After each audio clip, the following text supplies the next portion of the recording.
Donc, bienvenue à tous ceux qui nous ont rejoints depuis 14h00. Donc, on avait juste un tout petit souci pour passer des diapositives qu'on est en train de régler. On va afficher la présentation, comme ça je pourrais commencer l'introduction de ce webinaire. Elle est affichée là, non? Moi, je ne la vois pas.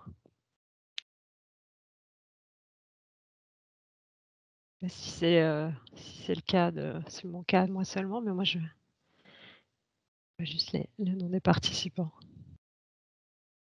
Moi non plus, ok.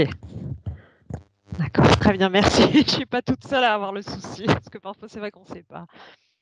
Il suffit que notre connexion web ait décidé d'être capricieuse.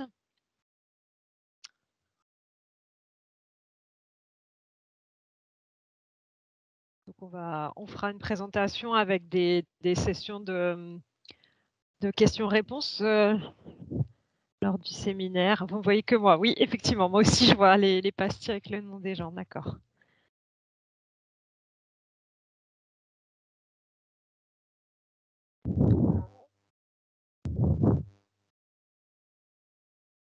Alors super, elle s'affiche là du coup, génial. Alors allons-y. Vous recevez les excuses de la régie. Donc, c'est Teams. Alors, voici donc. Nous y sommes. Nous allons du coup commencer ce webinaire maintenant. Voilà. Donc, merci de vous être inscrits, d'être aujourd'hui avec nous. Et donc, comme je vous disais, le webinaire est enregistré, sera mis en ligne ultérieurement sur le site ainsi que cette présentation. Donc, ceci étant dit, donc je voulais rapidement vous présenter, si vous ne connaissez pas déjà, donc l'équipe de notre PCN. Voilà, donc tout le monde est là. Marion Bonlieu, Cécile Barra, Lucie Vaucel, qui vont présenter aujourd'hui, et Ingrid donc Licky qui assure la régie en particulier. Du coup, rapidement aussi vous rappeler donc la mission du PCN et de son équipe, donc vous former, vous informer sur les conditions de participation, les aspects juridiques et financiers du programme pour Horizon Europe, mais aussi toujours Horizon 2020, puisqu'il y a toujours des projets en cours, avec cette fameuse hotline pour les participants français au programme cadre. Voilà, et puis une invitation à nous suivre sur le portail. Et puis, on a donc un thromboscope à jour aussi avec nos contacts plus précis quand vous avez besoin de nous contacter. Donc, oui, nous avons lancé un Slido, comme toujours. Donc, si vous allez sur Slido et que vous tapez le code qui s'affiche, vous pourrez poser vos questions, comme d'habitude, ou voter pour les questions des autres. Et puis, on a aussi des petits sondages pour Slido pour briser la glace. La question numéro 1 étant, voilà, de quelle profession êtes-vous? Alors, c'est quelque chose qu'on avait écrit dans le formulaire d'inscription par habitude, mais c'est vrai que ça peut être intéressant pour tout le monde de savoir qui est connecté aujourd'hui. C'est pour ça on vous la pose.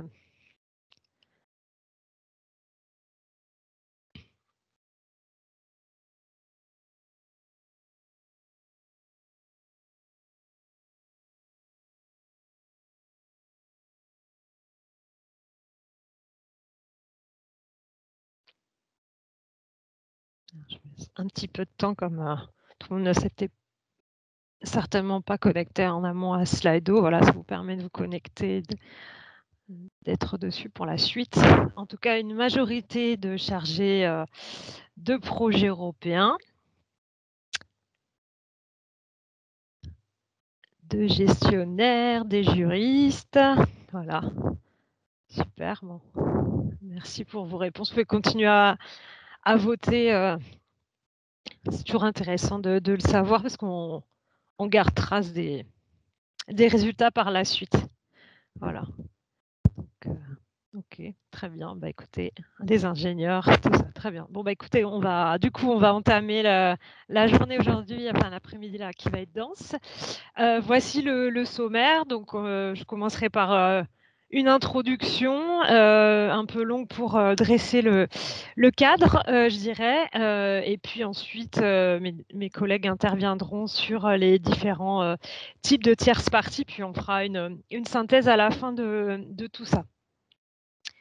Donc, effectivement, en introduction, je voulais commencer, donc oui, d'abord par vous faire ce petit avertissement, toujours sur le contenu de la présentation, hein, et en particulier vous dire aujourd'hui que nous travaillons encore avec là, la version qui est sortie donc fin juillet des annotations, qui est une version draft, qui est encore partielle, et que du coup, voilà, on dit des choses aujourd'hui. Il se peut très bien que notre analyse évolue dans le temps, surtout qu'on a encore des questions à poser, qu'on a posées à la Commission européenne, dont on attend les réponses. Donc voilà, donc ce qu'on dit, et voilà, là, ce qu'on peut vous dire aujourd'hui, mais c'est susceptible d'évolution dans le temps. Ceci étant dit, donc voilà, donc je voulais commencer par rappeler des critères de base de l'éligibilité, des conditions de participation, hein, sans non plus faire une présentation ici sur les conditions de participation de manière générale, c'est pas l'objet. Mais voilà, vous rappelez du coup les critères d'éligibilité pour les projets collaboratifs, donc les plus fréquents dans le programme, le principe de ces 3 entités légales indépendantes de 3 États membres qui forment un consortium, ou d'ailleurs de pays associés à Horizon Europe, avec la nouveauté par rapport à H20, pour ceux qui vous connaissez H20, que maintenant dans ces 3 pays, au moins un doit être établi dans un des États membres. Voilà. Aussi, soyez bien attentifs, hein, il faut absolument lire les conditions des appels à propositions, puisque dans chaque programme de travail, appel, des conditions spécifiques peuvent apparaître. Donc, c'est indispensable de bien étudier tout ça de manière précise. Ceci étant dit, donc, je pensais aussi important dans les conditions de participation aujourd'hui de vous rappeler quels sont les différents pays éligibles au financement d'Horizon Europe. Donc, les pays membres de l'Union européenne, les États tiers qui sont associés à Horizon Europe. Il y en avait 16 dans H2020. Ils seront désormais répartis en 4 catégories, A, B, C, D. Voilà, avec une mention spéciale pour nos amis du Royaume-Uni, qui est un État associé selon les accords transitoires actuels à Horizon Europe. Et d'ailleurs, nouveauté là que je viens de mettre ce matin, donc l'Islande et la Norvège sont désormais associés officiellement à Horizon Europe. Donc voilà, il y a un lien d'un article, j'ai mis plus loin, il me semble, dans la présentation que nous avons rédigé avec notre collègue qui suit ça de près. Donc vous pouvez aller voir sur le site Horizon Europe l'article là-dessus. Il y a aussi dans les pays éligibles au financement, les pays tiers en fait, avec 2 types de pays tiers qui sont associés au programme, ceux qui sont automatiquement éligibles, voilà, et d'autres qui ne le sont pas. Donc c'est bien d'avoir tout ça en tête pour aujourd'hui de manière générale quand on participe à un programme Horizon Europe. Voici. Donc, pour en revenir et donc commencer à vous parler des tierces parties aujourd'hui. Donc voilà, il faut savoir que quand vous contractez avec la Commission européenne, parce que votre projet a été évalué positivement, du coup, un contrat va être établi, donc un contrat de subvention avec la Commission européenne. Ce contrat, il est signé entre l'Union européenne et un certain nombre de bénéficiaires. Alors, il y a un bénéficiaire principal, un chef de file qu'on appelle le coordinateur. Mais voilà, ça c'est le principe de base. Donc, l'UE signe donc, ce contrat avec un ensemble de bénéficiaires donc, qui forment le consortium. Mais il y a aussi du coup des tierces parties au contrat, et on va en parler aujourd'hui de manière détaillée. Donc, les bénéficiaires, ils ont des droits et des obligations. Alors ici, quelques exemples, je ne vais pas vous les citer tous, mais c'est pour rappeler ce principe donc, qui découle du contrat qui est signé dans Horizon Europe. Et quelle est en fait la différence du coup entre ces bénéficiaires et ces tierces parties? Donc un bénéficiaire, en fait, c'est une notion qui va désigner en fait des entités qui sont éligibles pour participer au programme et qui seront du coup financées par l'Union. Ils signent, je l'ai déjà dit, donc la convention de subvention, le Grant Agreement, et de ce fait, ils assument les droits et les obligations afférents. Je vais en parler juste, j'en ai parlé juste avant du coup, voilà, dans la diapositive précédente. Donc, s'ils sont plusieurs, dans le cas d'un projet collaboratif, ils forment un consortium d'au moins 3 entités. Et voilà. Et là, je vous renvoie aux conditions d'éligibilité de base dont j'ai parlé en introduction. En revanche, donc, la notion de tierce partie ou de tiers, ça désigne une entité qui est impliquée dans le projet aux côtés des bénéficiaires, mais elle ne signe pas le contrat de subvention. Donc, en résumé, en fait, un bénéficiaire ainsi que les tierces parties, ce sont ce qu'on appelle les participants. Donc ça vous permet de bien distinguer ces différents termes, bien comprendre à quoi ils correspondent. Donc, quel est l'effet de ces différences entre la bénéficiaire et tierce partie que je viens de définir? Donc, une tierce partie n'est pas juridiquement du coup liée à la Commission européenne. Je l'ai dit, elle ne signe pas le contrat avec la Commission européenne. Du coup, elle n'est pas tenue de respecter les clauses du contrat de subvention, sauf si le bénéficiaire les lui répercute dans des cas spécifiques. Ils peuvent d'ailleurs être adjoints à la convention de subvention.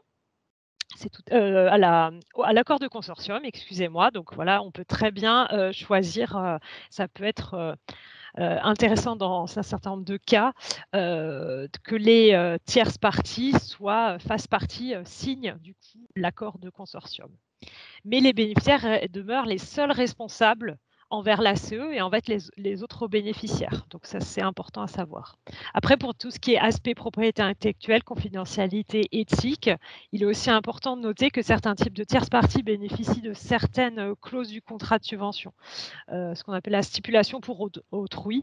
Si je prends un exemple, donc les droits d'accès pour une entité affiliée sous un même contrôle. Donc, pourquoi en fait est-ce qu'on a recours à une tierce partie dans un contrat? En fait, c'est si un bénéficiaire n'est pas en capacité de réaliser lui-même une tâche ou qu'il n'a pas la ressource en interne pour le faire, à ce moment-là, en fait, il peut faire appel à des tiers. Et j'ai distingué ici 2 types de tiers principaux, donc ceux qui reçoivent du financement et ceux qui n'en recevront pas. Donc, je ne vais pas les détailler plus ici, mais c'est pour les classer de manière générale et pour introduire chacune de ces types de tierces parties que mes collègues vont vous présenter par la suite. Donc, avec financement, nous avons les entités affiliées, qu'on appelait anciennement les tierces parties liées dans H2020. Nous avons aussi donc les tiers mettant à disposition des ressources en nature. Donc là, il y a le cas de contre-remboursement quand on parle on est dans le cas d'un financement, pardon. Il y a aussi le subcontracting et le soutien financier à des tiers, dont on parlera aussi rapidement. Et puis, il y a 2 types de tiers sans financement, les partenaires associés, dont parlera ma collègue Lucie, et les tiers mettant à disposition des ressources, mais gratuitement cette fois. Donc, voilà, une autre façon schématique de vous présenter ces différents types de tiers qui sont tous du coup rattachés, on voit, sauf les partenaires associés, tous rattachés en tout cas au, pardon, au contrat de subvention qui existe ici. Donc, je viens d'en parler, donc les partenaires associés, les entités affiliées, avec à chaque fois la mention des articles correspondants que vous retrouvez dans le modèle du Grant Agreement. Voilà, donc mes collègues vont vous en parler, donc je ne m'arrête pas plus longtemps sur cette diapositive, mais qui vous permet de schématiquement de balayer toutes ces différentes tierces parties du regard. Voilà, donc cette introduction étant faite, je vais maintenant passer la parole à une de mes collègues, Marion Bonlieu tout d'abord, pour parler des entités affiliées notamment et des in-kind. Je t'en prie Marion. Merci beaucoup Fanny et bonjour à toutes et à tous. Donc oui, effectivement, On va commencer par les entités affiliées. Une entité affiliée, peut-être pour vous donner le contexte juridique, est définie à l'article 187 du règlement financier de l'Union européenne et spécifiquement dans Horizon Europe est mentionnée à l'article 8 du contrat de subvention. Dans le règlement financier, ces entités sont définies comme ayant un lien avec le bénéficiaire, en particulier un lien juridique ou de capital qui ne se limite pas à l'action et n'a pas été établi aux seules fins de sa mise en œuvre. En fait, par entité affiliée, la Commission européenne regroupe la même chose que les tierces parties liées de Horizon 2020. Donc, une entité affiliée dispose d'un lien juridique ou capitalistique avec le bénéficiaire. Qu'est-ce que concrètement ça peut recouvrir? Côté lien juridique, ce rapprochement doit être encadré par un acte juridique contraignant qui dispose de droits et obligations pour ses parties. Par exemple, cela peut concerner une convention de mixité, une convention de recherche. Une association et ses membres entrent aussi dans ce schéma d'entité affiliée. Côté lien de capital, la détention d'une part sociale ou action d'une part sociale s'applique pour la définition de ce lien de capital. Donc, maison mère et filiale peuvent donc tour à tour être bénéficiaires entité affiliée. De même, deux filiales d'une même maison mère, des sociétés sœurs, répondent aux critères de lien de capital et donc peuvent donc être bénéficiaires et entités affiliées. Ensuite, et on reste sur un petit moment encore sur la slide précédente, merci Ingrid, le lien juridique doit aussi attester d'une collaboration scientifique ou technique pérenne. Il est en effet essentiel de s'assurer que la collaboration qui est prévue encadre bien la réalisation de tâches similaires à celles du projet. Il ne pourrait avoir de lien juridique si une convention de recherche porte sur d'autres formes de coopération. Et enfin, la coopération ne doit pas être limitée au projet. Les effets de votre lien juridique doivent dépasser en temps et en conséquence les seules limites du projet. Et donc, finalement, ce n'est pas parce qu'un établissement répondra à toutes ces conditions qu'il doit forcément intervenir en tant qu'entité affiliée. Mais voici les critères pour qu'il le soit. Ensuite, concrètement, qu'est-ce que votre entité affiliée peut faire dans le projet? D'abord, comme l'a dit Fanny tout à l'heure, c'est une tierce partie, elle ne signe pas la convention de subvention. Et donc, par conséquent, elle n'est pas responsable directement vis-à-vis de la Commission européenne, mais via le bénéficiaire duquel elle est rattachée. Elle doit cependant remplir les mêmes conditions de participation qu'un bénéficiaire. Et là, je vous renvoie aux slides précédentes de Fanny sur les conditions de participation au programme.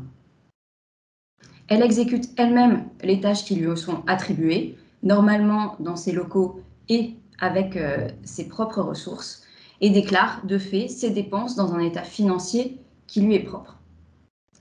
Contractuellement, l'entité affiliée est mentionnée à l'article 8 et aux annexes 1 et 2 de la convention de subvention. Dernier point qui n'était pas inscrit sur la slide, les entités affiliées sont aussi auditables dans les mêmes conditions que le bénéficiaire, bien qu'elles n'en subissent pas les conséquences. Cette troisième slide sur les entités affiliées est juste pour vous indiquer des changements de méthodologie, de terminologie entre H2020 et Horizon Europe. Je l'ai mentionné par entité affiliée, on entendait les tierces parties liées de H2020. Et le terme entité affiliée était aussi mentionné dans la convention de subvention H2020 dans la partie propriété intellectuelle et dans le cas d'octroi de droits d'accès spécifiques à des tiers privilégiés. Dans ce cas, cette mention entité affiliée de H2020 a changé de terminologie dans Horizon Europe et devient entité sous le même contrôle. Elle n'est pas définie concrètement en tant que définition dans la convention de subvention, mais la Commission européenne dans le contrat indique que ces entités sous le même contrôle sont établies dans un État membre de l'Union européenne ou dans un pays associé à Horizon Europe et sont sous le contrôle direct ou indirect d'un autre bénéficiaire ou sous le même contrôle direct ou indirect que le bénéficiaire.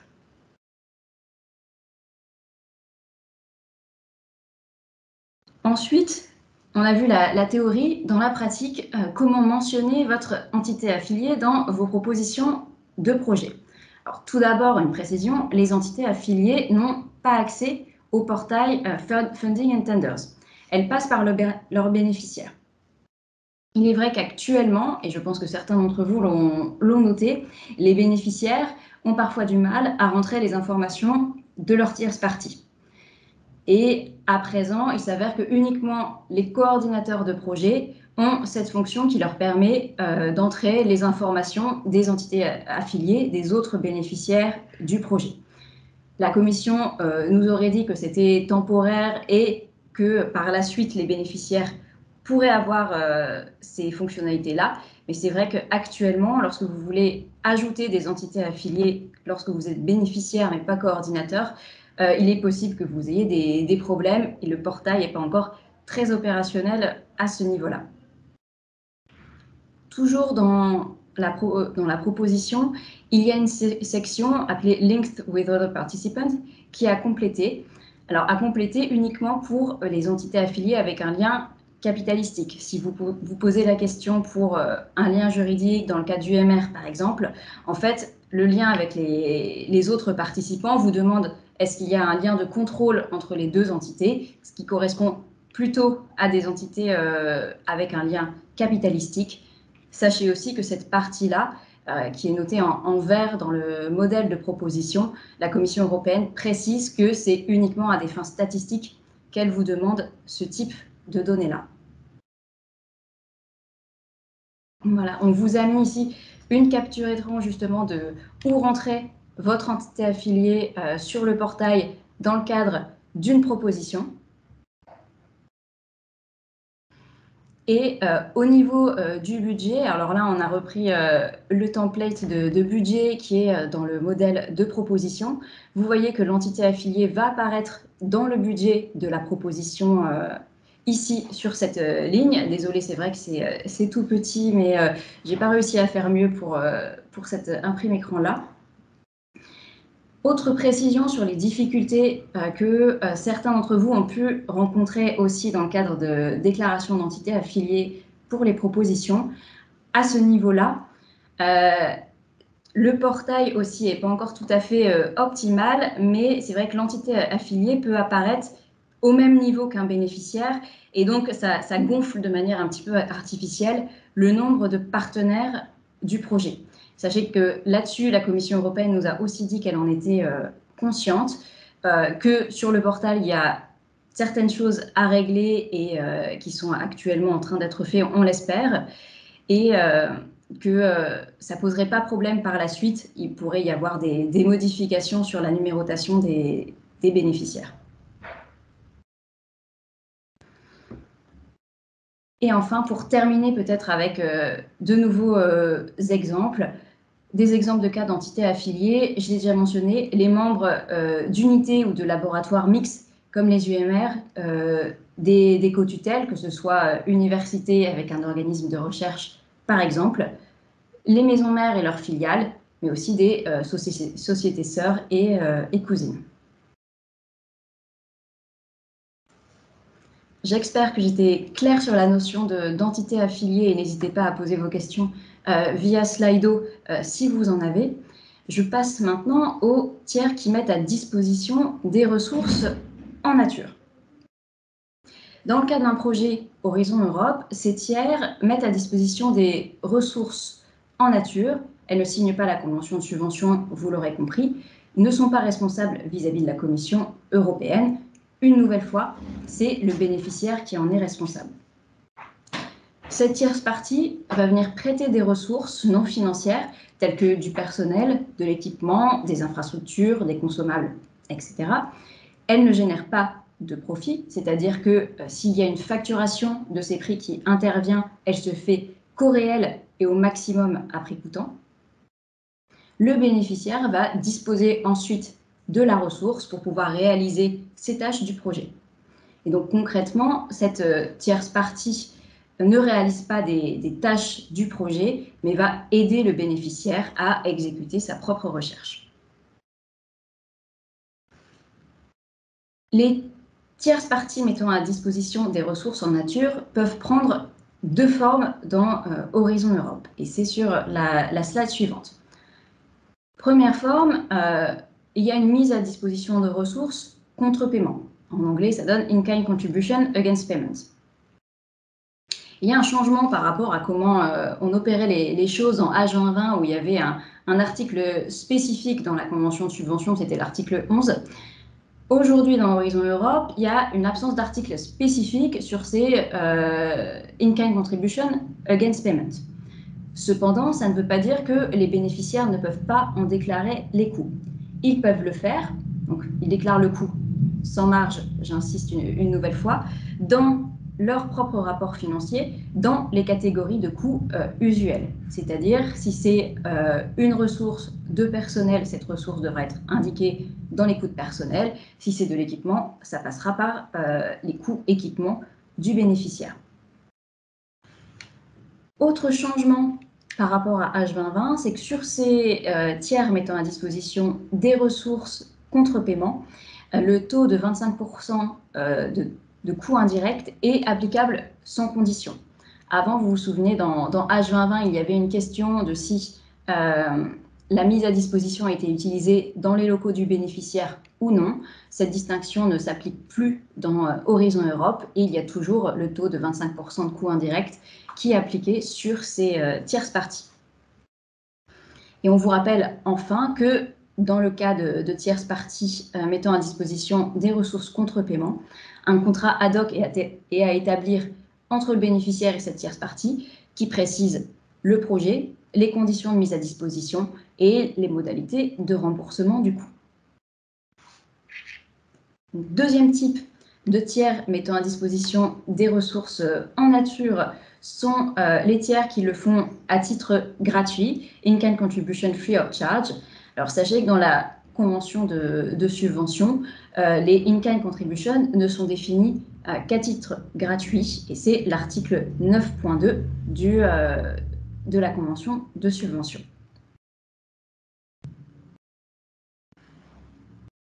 Alors, on va passer à la slide suivante, si tu le veux bien, Ingrid. Alors, juste côté tiers mettant à disposition des ressources contre remboursement, au niveau du montage, la ressource est, comme je l'ai dit, à indiquer dans le budget du bénéficiaire, dans la catégorie consacrée. Comme je l'ai dit, si c'est du personnel, dans la catégorie coût de personnel qui est colonne A sur l'écran. Si c'est ce qui correspond à de l'achat comme de l'équipement, dans la catégorie C des coûts du bénéficiaire. Et j'en viens maintenant, je sors un petit peu du cadre des tierces parties mettant à disposition des ressources pour vous donner une précision sur les différents types de coûts de personnel et en tout cas de personnel qui peuvent exister dans vos projets. Donc, la catégorie A1 des employés, on la connaît bien, je ne pense pas que ça pose de soucis ici. Catégorie A4 sur les dirigeants de PME ou les bénéficiaires étant une personne physique, pareil, je ne pense pas que ça pose problème. Les personnels qui sont indiqués comme étant des ressources mises à disposition contre paiement font partie de la catégorie A3, les secondary persons. Et donc reste la catégorie A2 des coûts de personnel, qui sont les natural persons under direct contract.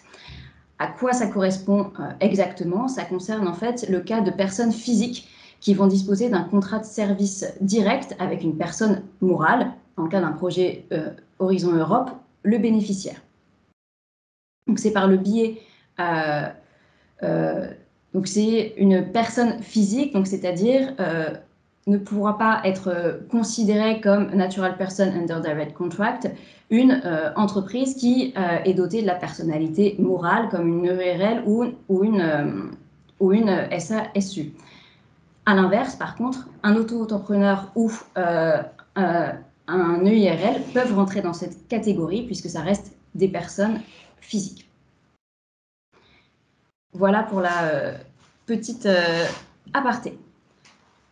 Pour les tiers qui mettent à disposition des ressources, cette fois-ci à titre gratuit, au niveau du montage, il vous faut compléter le tableau 3.1J de la proposition, donc qui vous demande le nom de la tierce partie, la catégorie de ressources qui est mis à disposition, le coût et la justification. À ce stade, ce coût-là n'est pas à ajouter au budget. Sachez que sur la prise en compte de ces in-kind contribution free of charge, c'est vrai que des questions se posent sur la philosophie de la commission qu'il y a derrière. Il y a certaines interrogations sur la manière dont les coûts doivent être pris en compte. Les formulations ne sont pas toujours très claires, que ce soit dans le modèle de proposition et dans le modèle de Grant Agreement. Là-dessus, on est en attente de réponses précises de la Commission européenne. Mais à ce stade, donc, on vous conseille, vous complétez ce tableau et vous n'ajoutez pas les coûts dans la partie budget.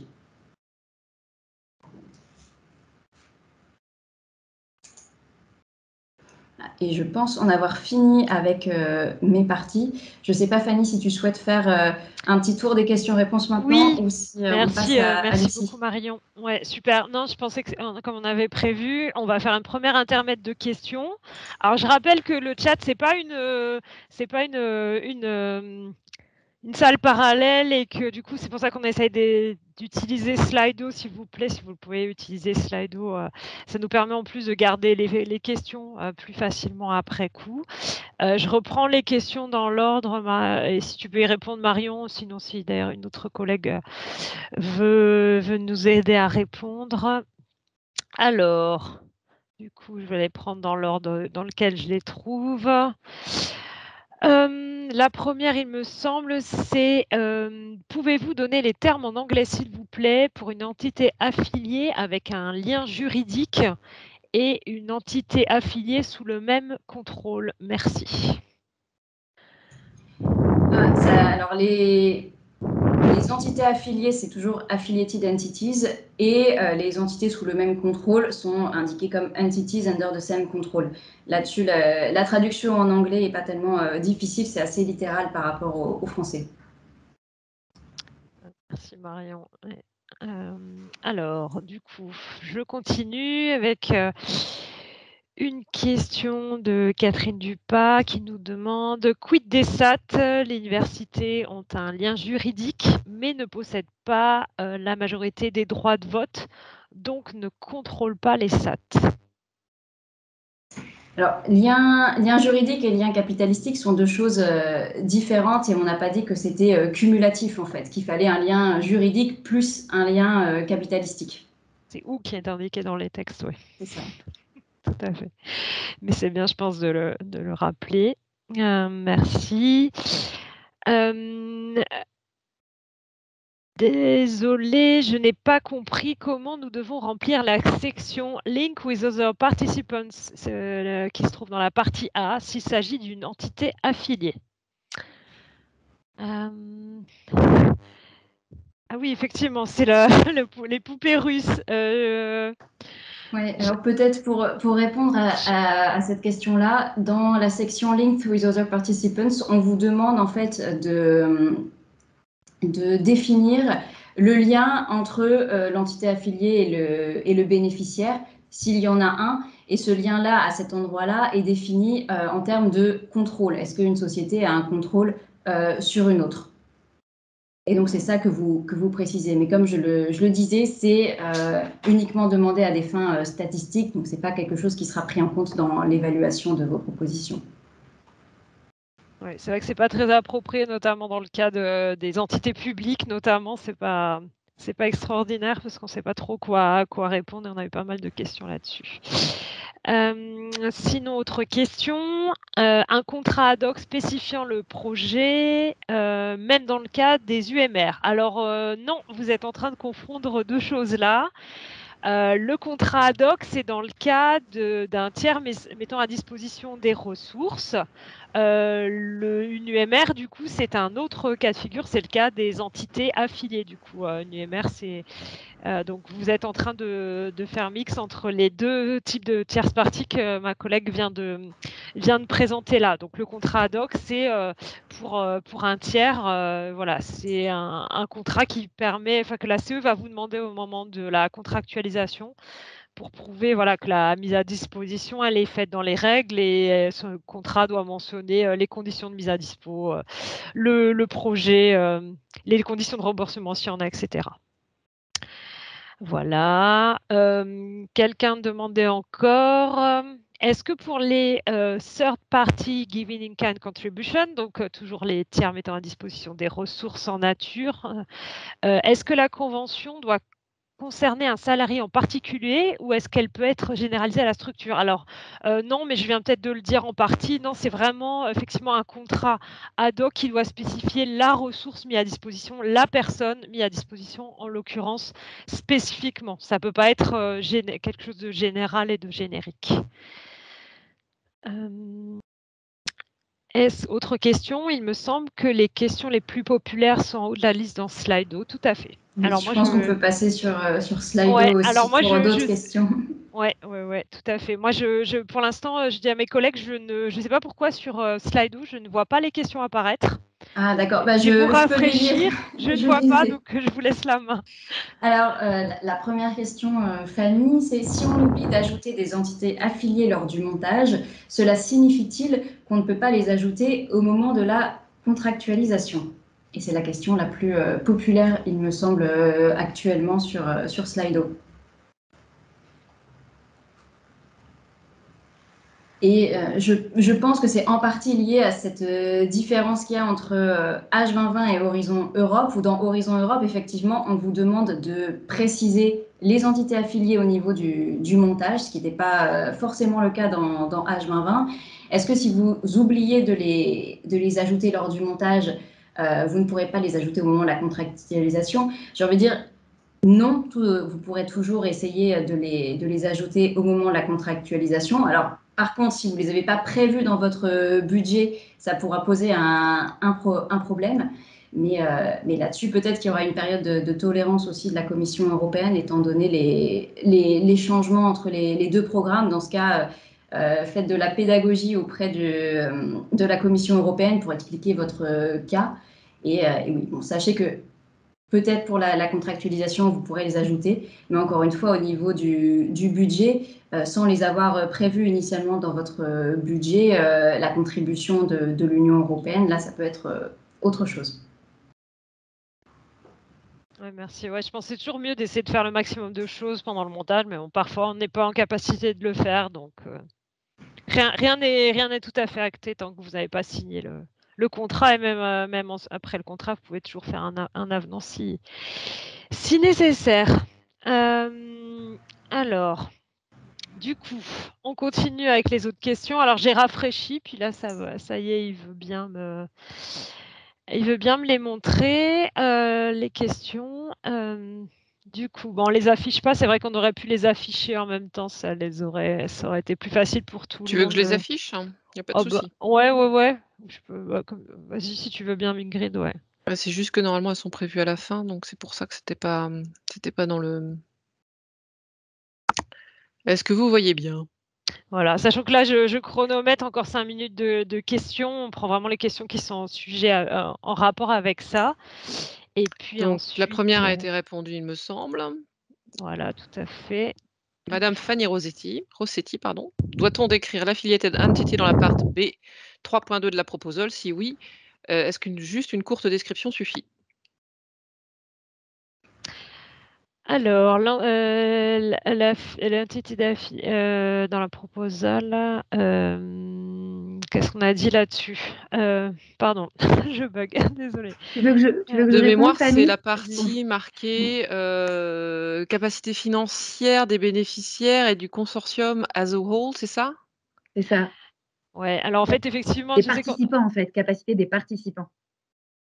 on a beaucoup de questions là-dessus parce que beaucoup de gens qui avaient l'habitude de H2020 sont surpris de ne plus avoir les mêmes repères et la section 4 des anciennes propositions. Et effectivement, du coup, vous n'avez que peu d'opportunités d'écrire les participants et encore plus en particulier les tierces parties.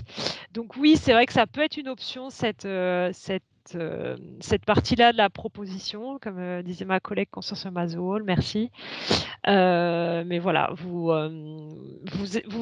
c'est pas censé être exhaustif et vous avez aussi une partie qui est très limitée en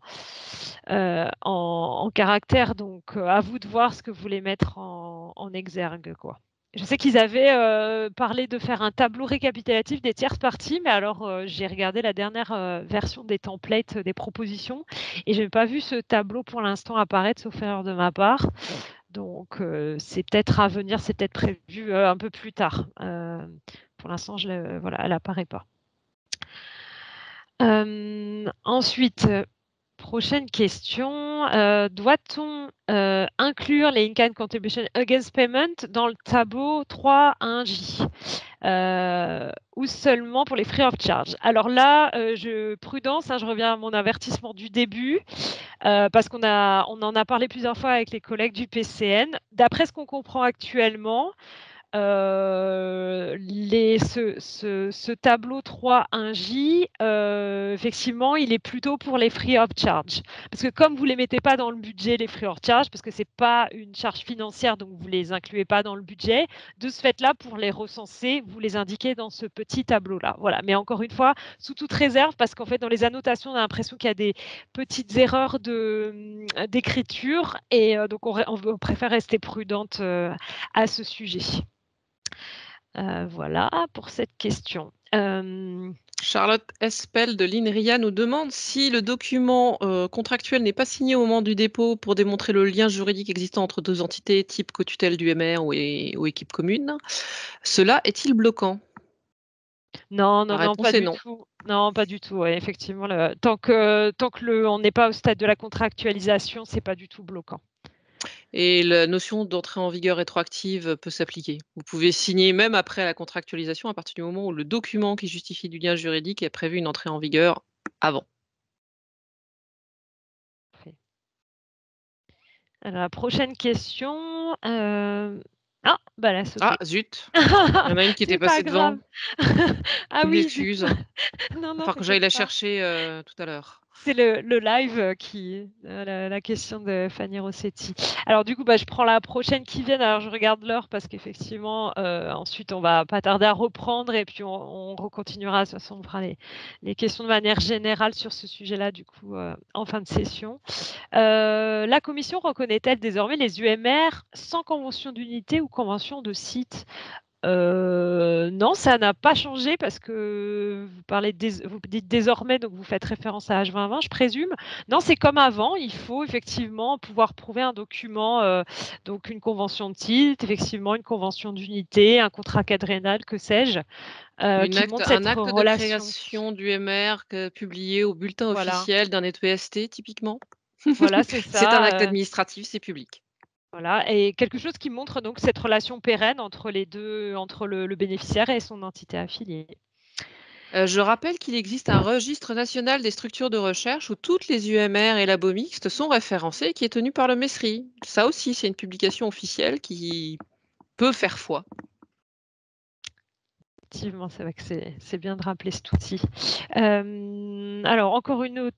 Ah, il y a des questions qui disparaissent, pardon, c'est perturbant.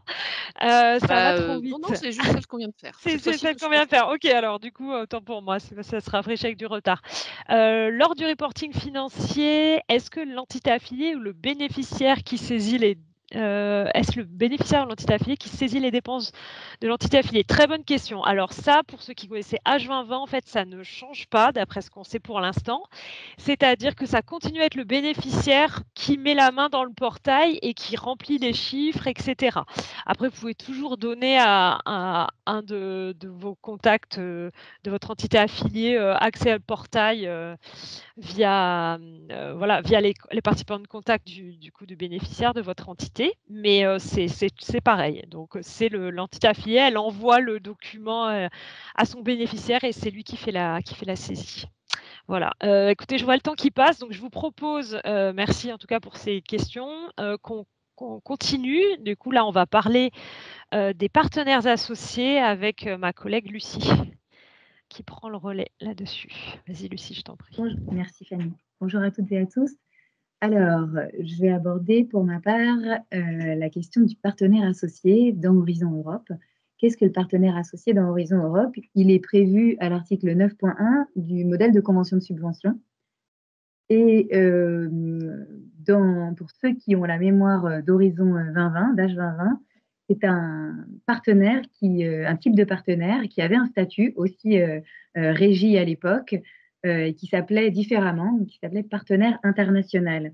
Donc le partenaire associé dans Horizon Europe est le successeur finalement du partenaire international dans H2020, qui avait été établi, si certains s'en souviennent, pour des cas très spécifiques qui concernaient des entités américaines qui ne pouvaient pas recevoir de financement, n'étant pas éligibles aux conditions de participation du programme H2020, mais qui participaient quand même au projet, qui contribuaient à la mise en œuvre du projet et pour lesquels on avait établi un statut particulier, qui ne signait pas la convention de subvention non plus, qui ne déclarait pas de coûts, mais qui contribuait à la mise en œuvre du projet. Donc il y avait ce statut de partenaire international.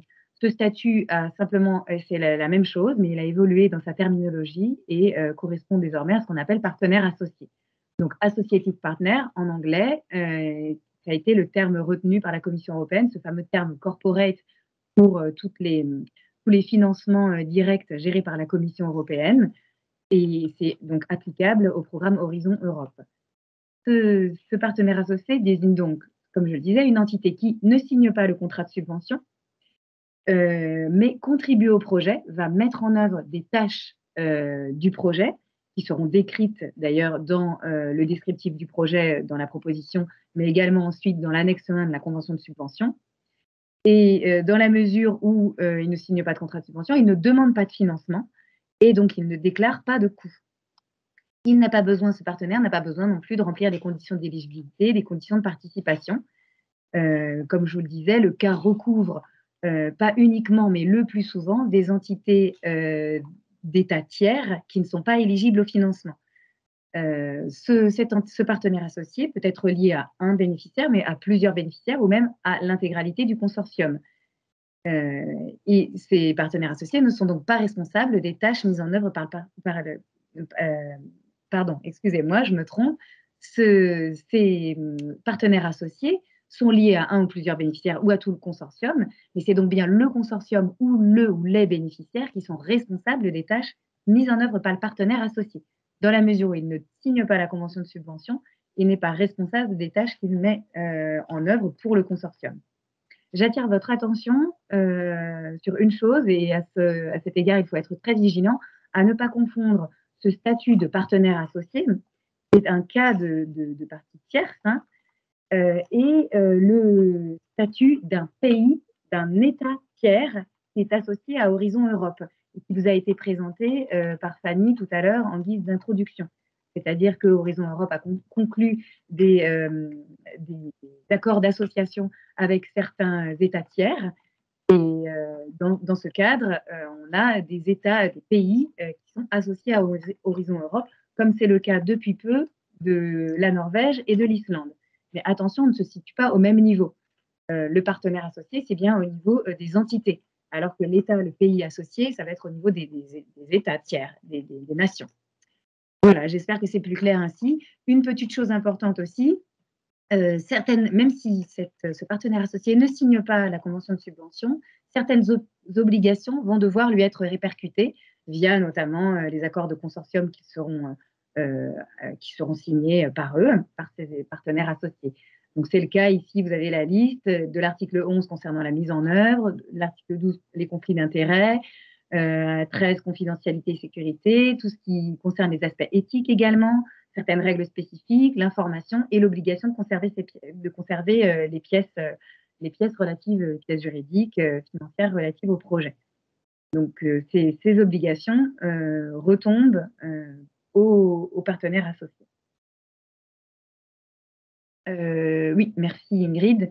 Vous avez ici des exemples. Là aussi, la liste, évidemment, n'est pas exhaustive. Ce ne sont que des petits exemples concrets pour que vous ayez une vision plus précise de ce qu'est un partenaire associé.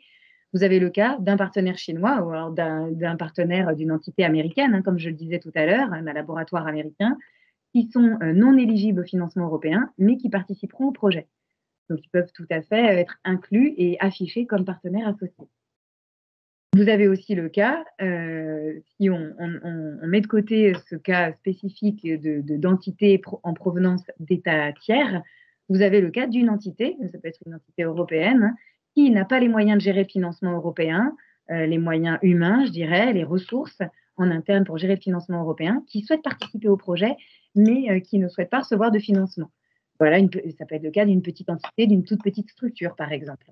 C'est aussi tout à fait possible. Elle pourra prendre cette bannière partenaire associé. Merci. Une petite aparté sur le cas très particulier des partenaires associés dans les actions Marie Sklodowska-Curie. Vous avez en gros deux cas de figure et là, je vous renvoie aux définitions mentionnées, stipulées dans le programme de travail Marie Curie pour la période 2021-2022. À la page 74, vous avez ces définitions qui sont clairement affichées. Vous avez le cas d'une part du partenaire associé, associated partner, qui correspond à la définition que je vous ai donnée, c'est-à-dire qu'il ne va pas signer la convention de subvention. Il va participer au projet en accueillant, par exemple, des chercheurs dans le cadre des mobilités qui ont souvent lieu dans le cadre des actions Marie Curie. Il ne pourra, en revanche, pas employer de chercheurs. Et il devra, au moment du dépôt du projet, à la soumission du projet sur le portail, fournir une lettre d'engagement confirmant son implication réelle et active dans le projet. Voilà, ça c'est une chose, donc ça correspond tout à fait à la définition que je vous ai donnée. Et puis un second cas qui est assez spécifique, qui est le cas, alors en anglais ils appellent ça Associated Partners Linked to a Beneficiary. Donc en bon français, c'est le cas du partenaire associé lié à un bénéficiaire, qui sera le cas du partenaire associé avec un lien juridique ou de capital avec le bénéficiaire non limité au projet. Donc, si vous voulez, on a une sorte de mix entre le cas de l'entité affiliée tel qu'il vous a été présenté par ma collègue Marion et le cas de ce partenaire associé. Donc, c'est le partenaire associé qui est lié à un bénéficiaire. Et là, de la même manière, le lien avec le bénéficiaire et son implication dans le projet doivent être décrits dans la proposition très clairement. Et dans certains cas également, ce partenaire associé lié au bénéficiaire doit fournir une lettre d'engagement lors du dépôt du projet. C'est très spécifique au Marie Curie. Merci Ingrid pour la diapo suivante. Là, vous allez voir sur les diapos à venir la manière dont le partenaire associé doit être présenté dans la proposition, donc de la même manière en fait que l'entité affiliée, comme cela vous a été présenté par Marion. Vous avez la possibilité dans la partie A, qui est particulièrement dans la rubrique qui concerne la liste des participants, d'ajouter le partenaire associé, comme il est entouré en rouge sur la diapositive, tout comme vous le faites pour l'entité affiliée. Ensuite, vous avez la possibilité... alors, merci Ingrid pour la diapo suivante. Pardon. Vous avez, voilà, vous le voyez, c'est-à-dire le partenaire associé va être ajouté à la liste des participants avec une numérotation qui lui est propre. Donc là, il est en partenaire numéro 2 et on voit clairement qu'il est dans la liste des participants.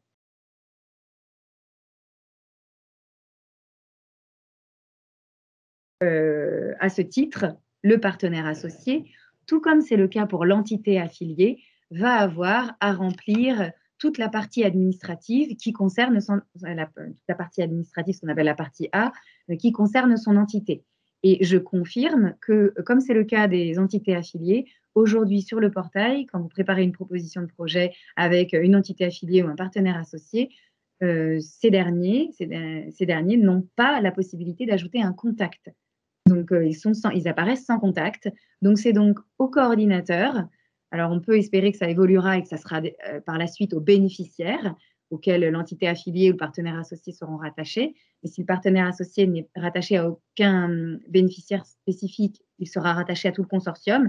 Et dans ce cas-là, ça sera bien au coordinateur, et c'est bien aujourd'hui au coordinateur de remplir les données administratives de la partie A pour le partenaire associé. Donc, données administratives, hein, vous avez quelques exemples ici un petit peu pêle-mêle, mais la liste des chercheurs impliqués, l'adresse, le contact administratif, les données administratives du service ou département concerné, la liste des publications, la liste des projets en lien précédemment obtenus ou mis en œuvre en lien avec le projet déposé, et également tout ce qui concerne le GEP, hein, le plan d'égalité des genres, qui doit aussi, une petite rubrique dédiée à ce plan, qui doit aussi être complété et pour l'entité affiliée et pour le partenaire associé. Pour les questions budgétaires, vous le voyez, mais peut-être pas très bien ici sur la diapositive, c'est toujours dans la partie A. Vous avez donc une ligne dédiée aux partenaires associés avec toutes les cases qui concernent le budget qui sont grisées. Elles ne peuvent pas être remplies puisque ce partenaire ne demande pas de contribution européenne. En revanche, vous avez la possibilité, alors si j'ai bien compris, ce n'est pas une obligation, mais vous avez la possibilité pour ce partenaire associé de compléter les colonnes Financial Contributions or Own Resources. C'est-à-dire que le partenaire associé, par exemple le laboratoire chinois, peut montrer le montant global que le gouvernement chinois, par exemple, quand il y a ce qu'on appelle des matching funds, des financements qui sont délivrés, octroyés au niveau national pour ces entités qui ne reçoivent pas de financement européen, elles ont la possibilité de le déclarer, de spécifier dans le budget le montant qu'elles reçoivent sur leurs ressources propres en tant qu'entité, mais aussi en provenance de leur gouvernement. C'est fait possible. Et enfin, dans la partie B, nous avons donc cette fameuse section 3.2 là, dont nous avons parlé dans le cadre de nos échanges questions-réponses à l'instant. C'est cette fameuse rubrique qui concerne la capacité des participants, et donc je dis bien participants, c'est-à-dire bénéficiaires et parties tierces, et du consortium dans son intégralité, à mettre en œuvre le projet. Donc, c'est là que vous décrivez votre consortium. Et donc, c'est là, à mon sens, mais même ça peut être de manière très courte, que vous pouvez décrire votre entité affiliée ou vos entités affiliées et les partenaires associés. Voilà, c'est tout à fait possible. J'en ai fini pour ma partie. Il me semble qu'on avait prévu une petite question-réponse concernant les partenaires associés. Merci Lucie, en tout cas. Oui, donc je vous propose effectivement qu'on refasse une petite pause, une petite session questions-réponses, du coup, plus spécifiquement sur ces partenaires associés. J'en vois une, mais ça, il y a beaucoup de questions sur les affiliés et les mises à disposition de ressources. On y reviendra plus tard à la fin, peut-être. Oui, je pense, ouais. Vas-y, tu envoies, je vois, t'en prie. Le partenaire associé, bien qu'il ne reçoive pas de financement, doit présenter les coûts liés à son implication dans le projet. Bon, j'ai répondu à l'instant, hein, ce n'est pas une obligation. Dans ce que j'ai lu, c'est may déclare, c'est ce qui est indiqué à l'article 9.1 de la Convention de subvention, c'est-à-dire qu'il peut déclarer, mais il n'y a pas d'obligation à déclarer le financement qu'il va apporter lui-même au projet.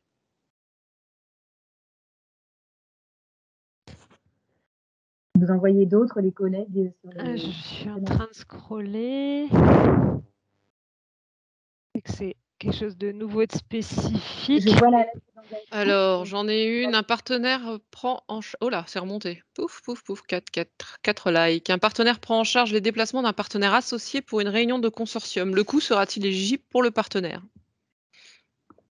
Pour le bénéficiaire, j'entends à ce moment-là. Le coût sera-t-il Oui, je pense que c'est ça. Pour le bénéficiaire, c'est toujours très particulier. Et si c'est toujours, faut être très vigilant avec ce genre de choses parce que le partenaire associé ne demandant pas de financement européen, il ne s'agit pas de contourner la règle et de faire porter les coûts de ce partenaire associé par le bénéficiaire qui bénéficie de la subvention européenne. D'autant plus que si on est dans le cas de figure où le partenaire associé est basé dans un État tiers qui est non éligible au financement, il peut être compliqué de justifier à la Commission européenne ce type de coût sous prétexte que le partenaire associé n'est pas financé. Moi, je mettrais un point de vigilance. Je ne sais pas si Fanny, tu veux compléter. Je mettrais un point de vigilance là-dessus quand même. Oui, c'est vrai.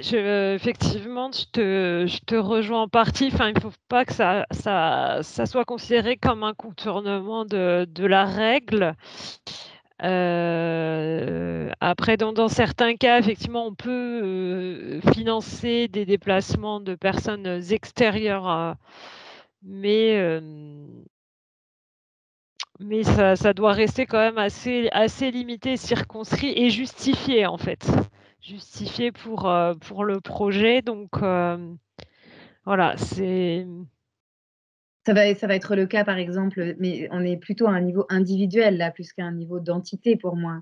Mais à un niveau individuel, Exactement. Ouais. ça peut être faire venir un membre d'un bureau de conseil, l'advisory board, du projet qui a une nationalité américaine, par exemple. Pourquoi pas? Mais là, on est au niveau d'un individu, on n'est pas au niveau d'une entité. Tout Là, à fait, dans la manière dont la raison question de est souligner posée, ça. on peut comprendre Ouais, que on cherche à contourner la règle au niveau d'une tout à fait. entité qui, normalement, n'est pas financée.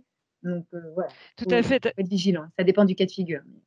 Tu as raison, Lucie, parce qu'effectivement, là, quand je disais, il faut bien qu'à chaque fois se poser la question si le déplacement d'une personne lambda, du coup, est éligible et si vous pouvez établir un vrai lien direct entre ce déplacement, est-ce qu'il est utile au projet véritablement? Voilà, mais tu as raison, du coup, il faut bien distinguer ça et le fait de tous les coûts d'une entité. Et donc là, c'est vrai que c'est du contournement de la règle qui dit que, du coup, ils ne sont pas éligibles au financement.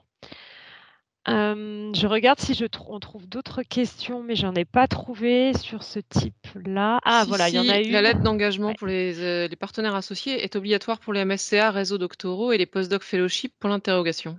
Alors on a la chance d'avoir nos collègues de Marie Curie qui sont là, Chloé Richard et Morgane Bureau. Donc je ne sais pas si l'une d'entre vous, mesdames, voulait intervenir et répondre à la question. Bonjour. Bonjour Chloé. Donc, je peux répondre pour les réseaux doctoraux. En effet, il faudra fournir une lettre d'engagement pour les partenaires associés.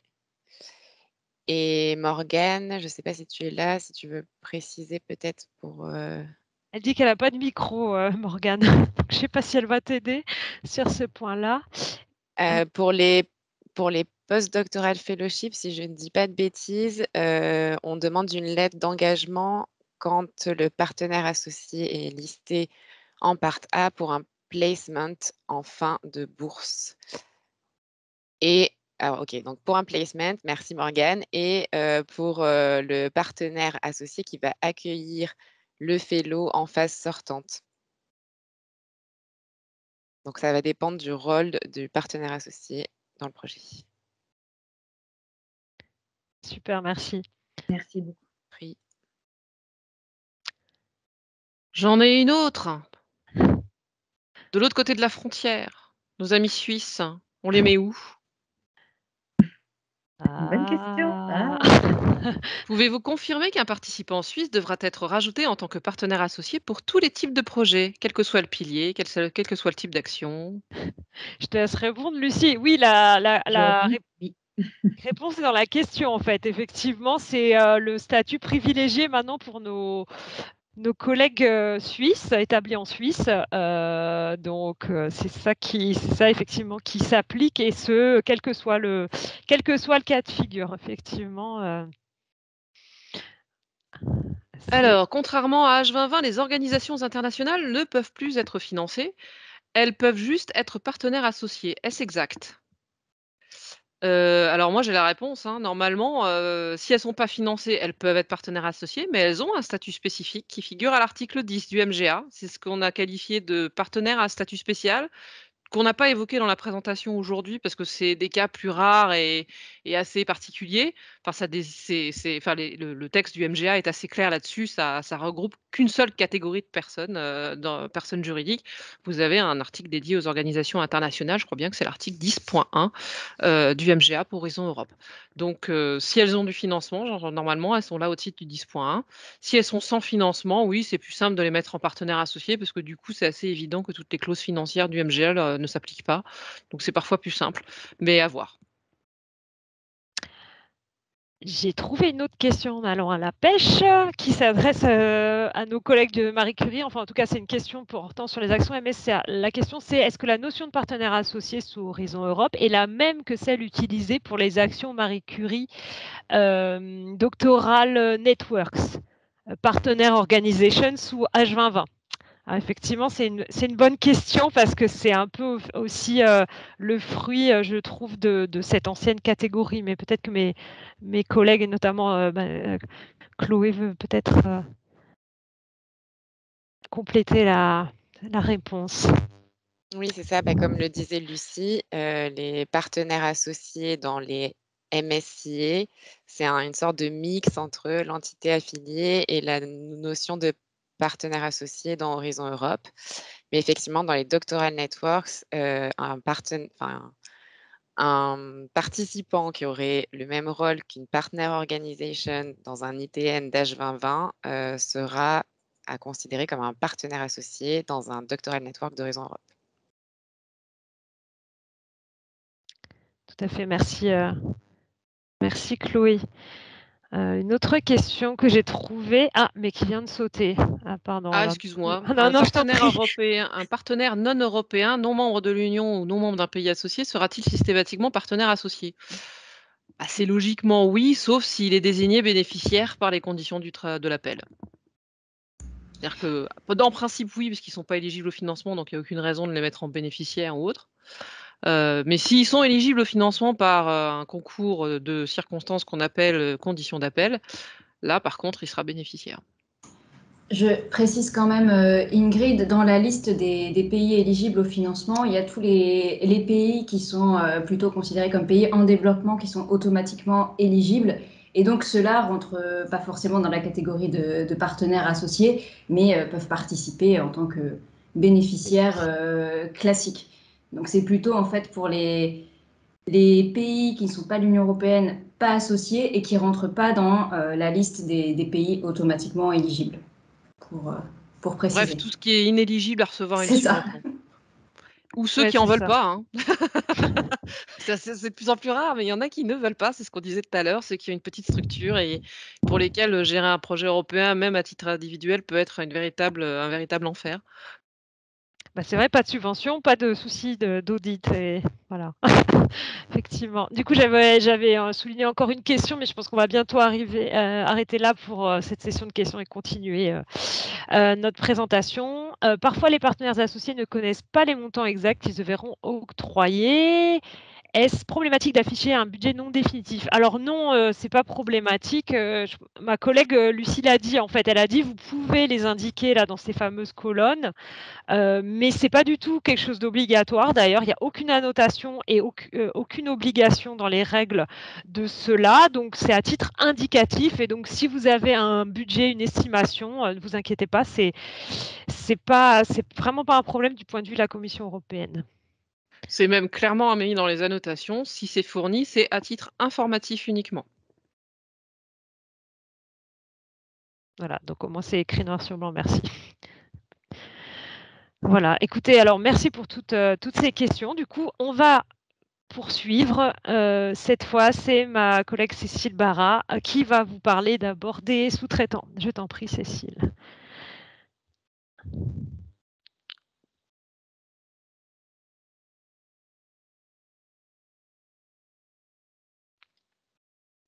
Alors, je ne sais pas si on ne t'entend pas pour l'instant et je ne te vois pas non plus. Mais...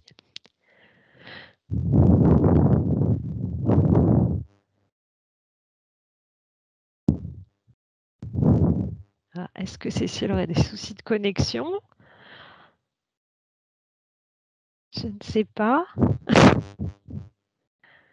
Sachant que du coup, là, c'est le subcontracting qui va être présenté d'abord, et puis les achats, les fournisseurs, en fait, suite à ça. Et puis on finira par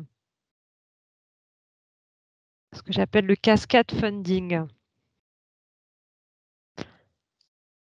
Alors, je ne sais pas si ma collègue a un souci. Est-ce que du coup, pour qu'elle puisse présenter ses propres slides, Marion, est-ce que tu veux parler du coup du cascade funding? Ça te convient? Oui, pas de souci. On peut passer au cascade funding et puis revenir après à la sous-traitance. Ok, merci Marion. Alors, sachant que là, je vais vous parler. Alors, on dit cascade funding, officiellement, ça s'appelle support financier à des tiers, mais c'est vrai qu'on l'appelle aussi financement en cascade.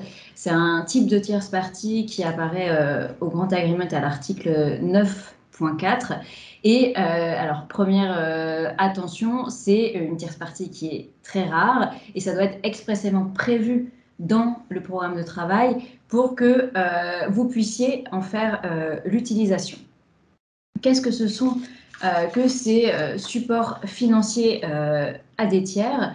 Concrètement, ça permet aux bénéficiaires de faire financer leur propre tierce partie.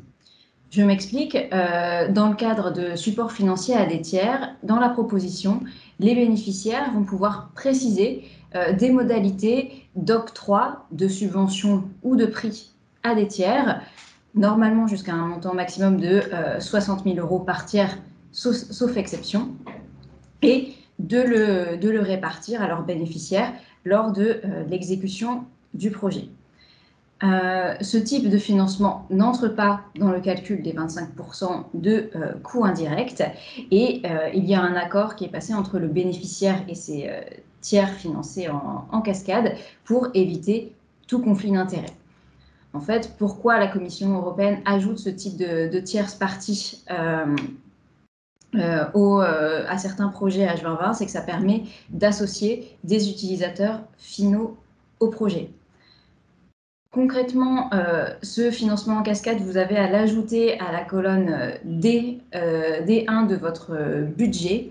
Et au niveau de la proposition, donc c'est la slide suivante, il y a une annexe à être remplie et à ajouter en plus de votre partie B, où vous précisez, option 1, vous octroyez une subvention à des tiers et vous devez donc détailler les objectifs de ce financement, indiquer le montant maximum qui va être octroyé, les activités qui sont éligibles, les tiers qui vont être éligibles aussi à ce financement et préciser les règles de calcul que vous avez employées pour atteindre ce montant. Et l'option 2, c'est sous forme de prix. Et là, même chose que sous forme de subvention, il vous faut détailler au stade de la proposition les modalités d'octroi du prix. Voilà pour le support financier à des tiers. Rapidement, parce que c'est très rare, n'hésitez pas si vous avez des questions. Et je pense que sinon, Cécile a pu régler les problèmes techniques.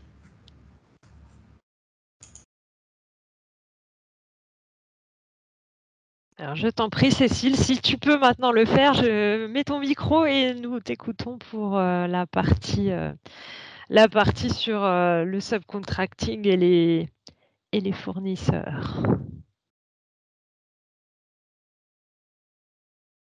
Ah.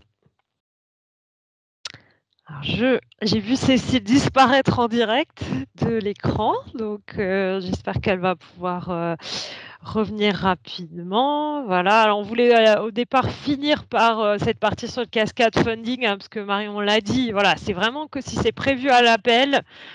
Et j'ai pas fait de statistiques, mais ça reste quand même assez rare. Donc voilà, mais on voulait quand même vous présenter ce sujet pour que voilà, vous ayez quand même un panorama qui est global, même si vous voyez qu'il y a pas mal de choses du coup à présenter. Alors, je ne sais pas si on va récupérer Cécile rapidement. Désolée Si tu aujourd'hui. veux, Fanny, on peut peut-être essayer On de va essayer de le commencer. faire comme... Oui, voilà, merci, tu as raison. Et puis, ça fera revenir Cécile le temps qu'elle revienne, si elle y arrive. Donc allons-y, on va le faire à deux voix. Donc le subcontracting ou le sous-traitant, hein, qui est un type de tiers qui est prévu à l'article 9.3, mais aussi dans les articles d'éligibilité des coûts, l'article 6.2b du coup pour les sous-traitants. Donc le bénéficiaire en fait peut avoir recours à un sous-traitant pour des tâches qu'il n'est pas en capacité de réaliser lui-même et pour une partie limitée de l'action. Alors je sais qu'on nous pose souvent la question de savoir s'il y a un pourcentage de limitation. Alors non, il n'y a pas de seuil en pourcentage ou avec un chiffre. Voilà. Mais ça doit rester quand même raisonnable parce que comme je le disais au départ, les bénéficiaires sont normalement censés pouvoir répondre au projet et réaliser les tâches par eux-mêmes. Donc voilà, il ne faut pas que ça prenne des proportions indécentes, on va dire. Alors je vois que Cécile est connectée déjà. C'est une bonne nouvelle. Je ne sais pas si tu arrives à activer ton micro, Cécile, parce que je te vois toujours avec le micro coupé. Voilà, donc je continue, si puis tu interviendras, tu me couperas la parole quand tu pourras le faire. Du coup, ceci étant dit, donc il faut bien que dès le départ, donc dans le projet et donc dans la proposition que vous déposez, ces tâches donc qui sont toutes sous-traitées soient identifiées en annexe 1, donc la future annexe 1 si vous êtes au stade de la proposition.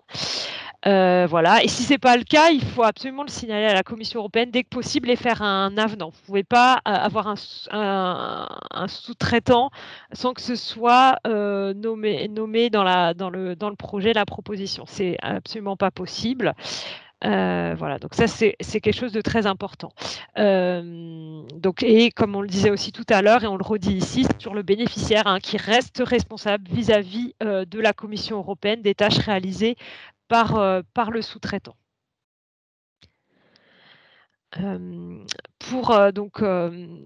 Toujours pour le subcontracting, le bénéficiaire, il le prévoit cette dépense dans son budget, sous réserve évidemment donc de respecter les conditions d'éligibilité des coûts qu'on retrouve à l'article 6.1.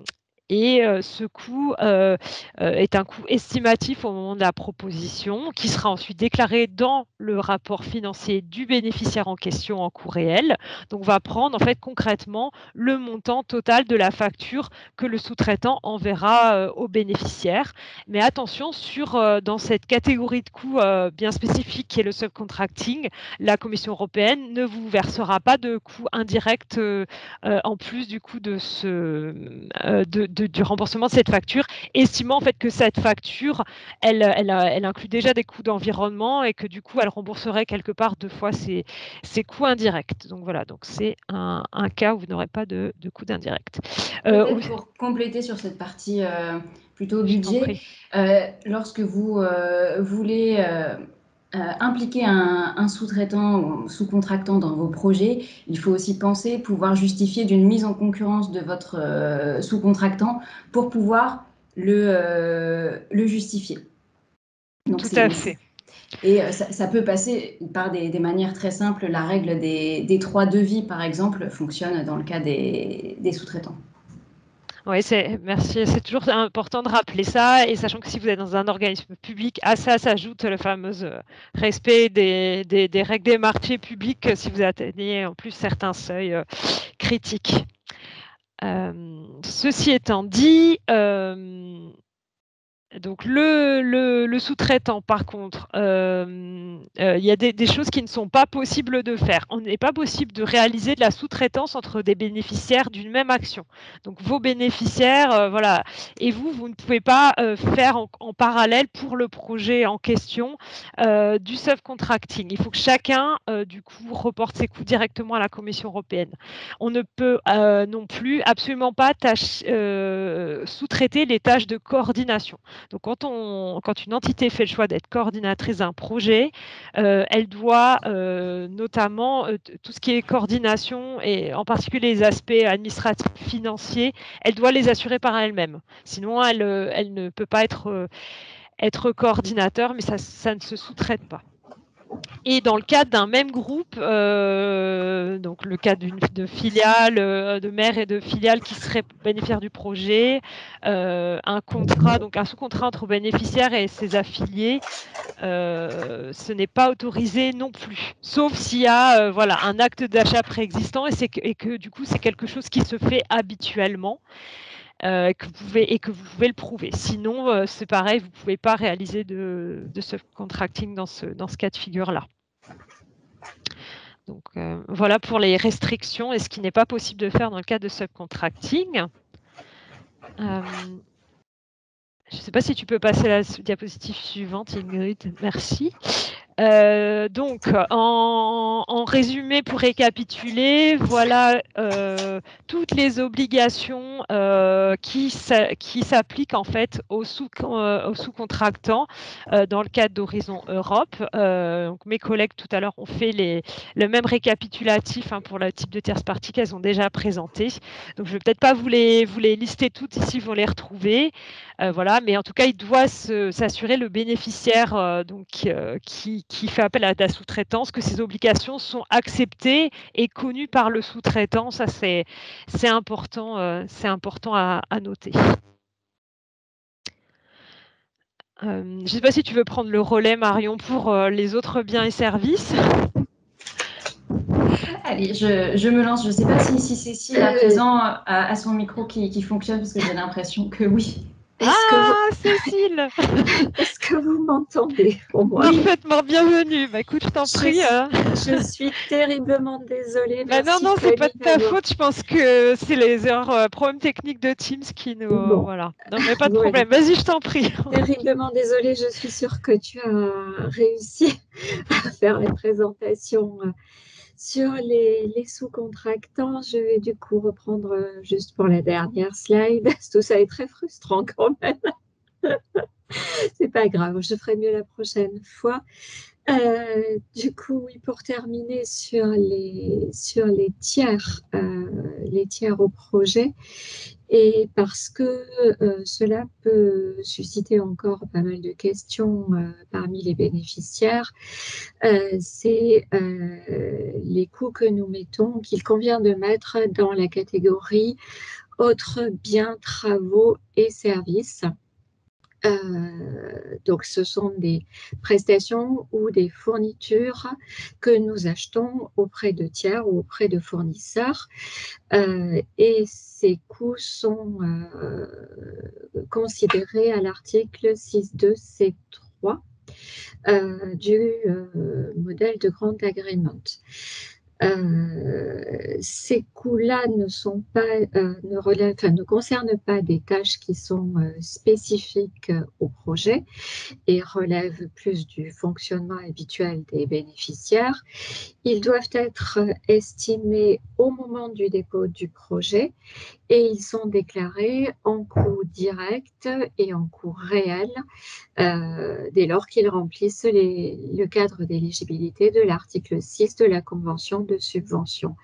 Il peut y avoir des questions qui se posent notamment sur le point de savoir si tel type d'activité pour un bénéficiaire doit être mis plutôt dans la catégorie sous contrat ou plutôt dans la catégorie autres services. L'analyse doit être faite au cas par cas et projet par projet. Et ce qui fera la différence, c'est le caractère spécifique lié au projet. Et je pense que nous en avons terminé. En tout cas, pour les catégories pour les différentes catégories. Cécile. Alors, je vous propose qu'on fasse de nouveau une petite session de questions un peu plus réduite, mais comme on l'a fait pour les autres, vraiment dédiées donc au subcontracting et à ces achats via des fournisseurs. Et puis ensuite, voilà, on J'en ai une conclura. pour l'instant. Si vous en trouvez une autre, vous me le dites parce que j'en ai pas trouvé d'autres. Y a-t-il une contrainte sur la nationalité du sous-contractant? Doit-il être forcément dans un État membre, un État associé? Ou le reste du monde, ça marche aussi?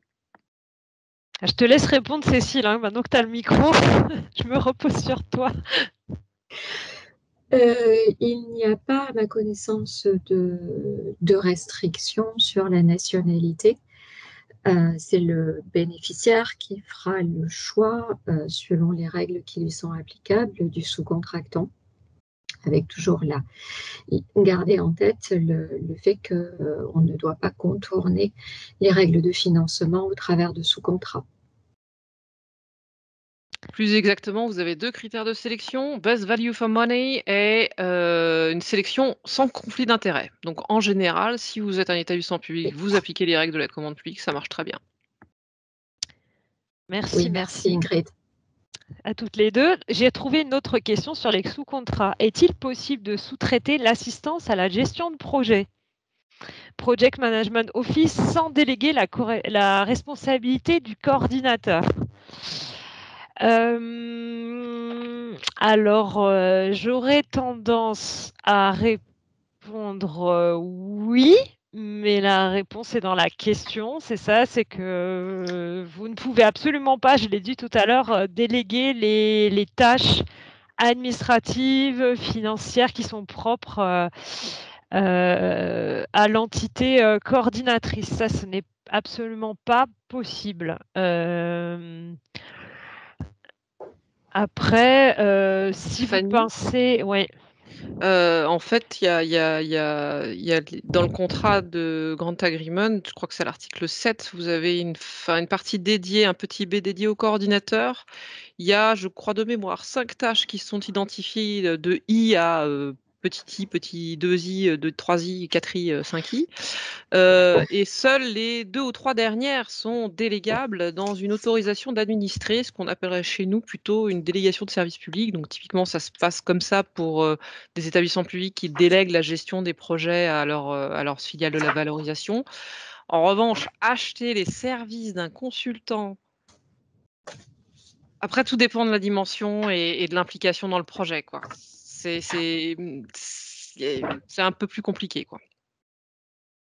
Ouais, merci. Oui, c'est ça, c'est que je ne sais pas effectivement, enfin, si vous avez une question précise là-dessus et que vous voulez nous en faire part suite à ce webinaire, n'hésitez pas parce que voilà, il y a des choses, j'aurais tendance à être méfiante sur ce genre de choses et je réfléchissais pour essayer de ne pas vous dire de bêtises et mal vous orienter là-dessus. Mais en tout cas, c'est une bonne question parce que c'est un... Fanny, Oui.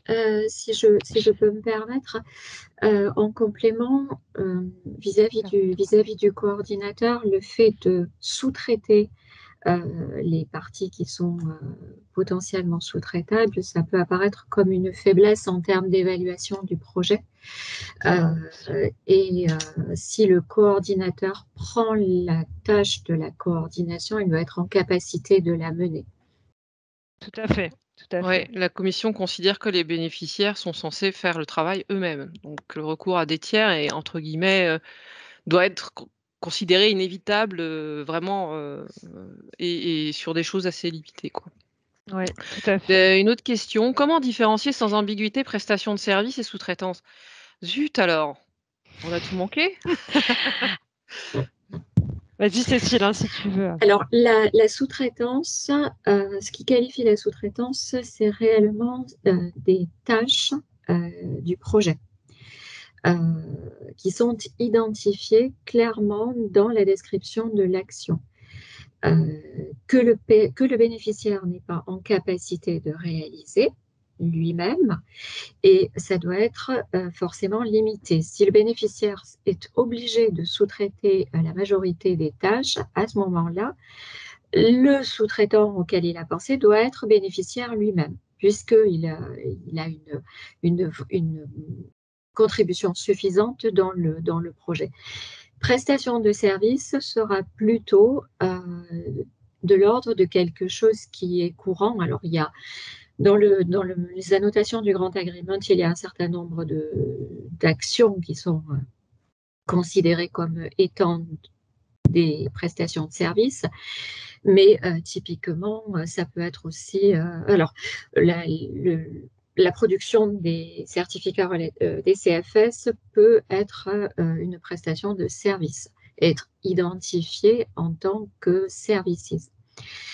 Mais ça peut être aussi des choses qui sont un petit peu plus techniques. Si on fait faire des analyses qui ne sont pas des tâches du projet, à ce moment-là, ça peut être fléché dans la catégorie services. Il faut vraiment faire l'analyse au cas par cas. C'est le projet et le contenu du projet qui finalement vous aidera à qualifier soit sous-traitance, soit service. Ah, j'aurais peut-être une piste, c'est de dire que si le projet ne se fait pas, il n'y a pas de sous-contractant. Voilà. Vous recourrez pas à ces services. Aussi. Voilà. Alors que une prestation financière pour faire des CFS, vous allez l'utiliser pour d'autres projets européens. Mais si le projet lambda, lui, n'est pas financé, le sous-contractant, il y aura pas, le sous-contrat, il n'existera pas.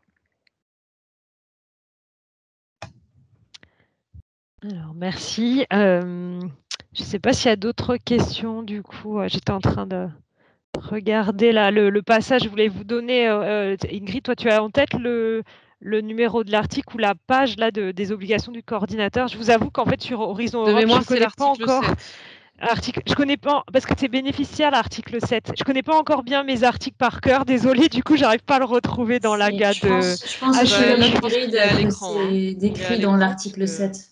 Ouais, c'est quelque part dans l'article 7 déjà, qui est l'article d'ailleurs qui explique les obligations du bénéficiaire, mais il doit y avoir, effectivement, il y a un encart là-dessus, ok, sur Je pense les que vous le voyez à coordinateurs. l'écran, puisque c'est mon écran qui est partagé. Oui. Et là, Un petit, donc article je 7 vois. beneficiaries, vous allez en bas de la page, pouic, le voilà. Must monitor, act as the C'est ça. intermediary, submit, request, submit, inform, 3, distribute. Ah, bah je me suis trompée, il y avait 3 tâches, mais voilà, donc 3 tâches, et ils vous disent may not delegate or subcontract. Donc c'est interdit de sous-traiter, sauf sous autorisation d'administration. Authorization to administer. Et c'est seulement pour le 2 et le 3, donc les 2 dernières. En revanche, tout le monitoring reste au niveau de la coordination. Et là, l'autorisation d'administrer, ça veut bien dire que c'est plutôt une délégation de service public, pas de marge, c'est pas un achat de prestation de service ou un sous-contrat au sens d'Horizon Europe. Ouais, merci pour la précision, comme ça permet de visualiser. Et c'est vrai que là, on retombe toujours sur l'argument, j'ai dû en parler tout au début, et mes collègues l'ont dit à plusieurs reprises là en vous répondant, c'est ça, c'est qu'un bénéficiaire ou leur coordinateur, quand il se place comme coordinateur, il doit vraiment pouvoir assurer le travail qui lui incombe dans un projet, sinon il ne faut pas se placer comme coordinateur ou comme bénéficiaire.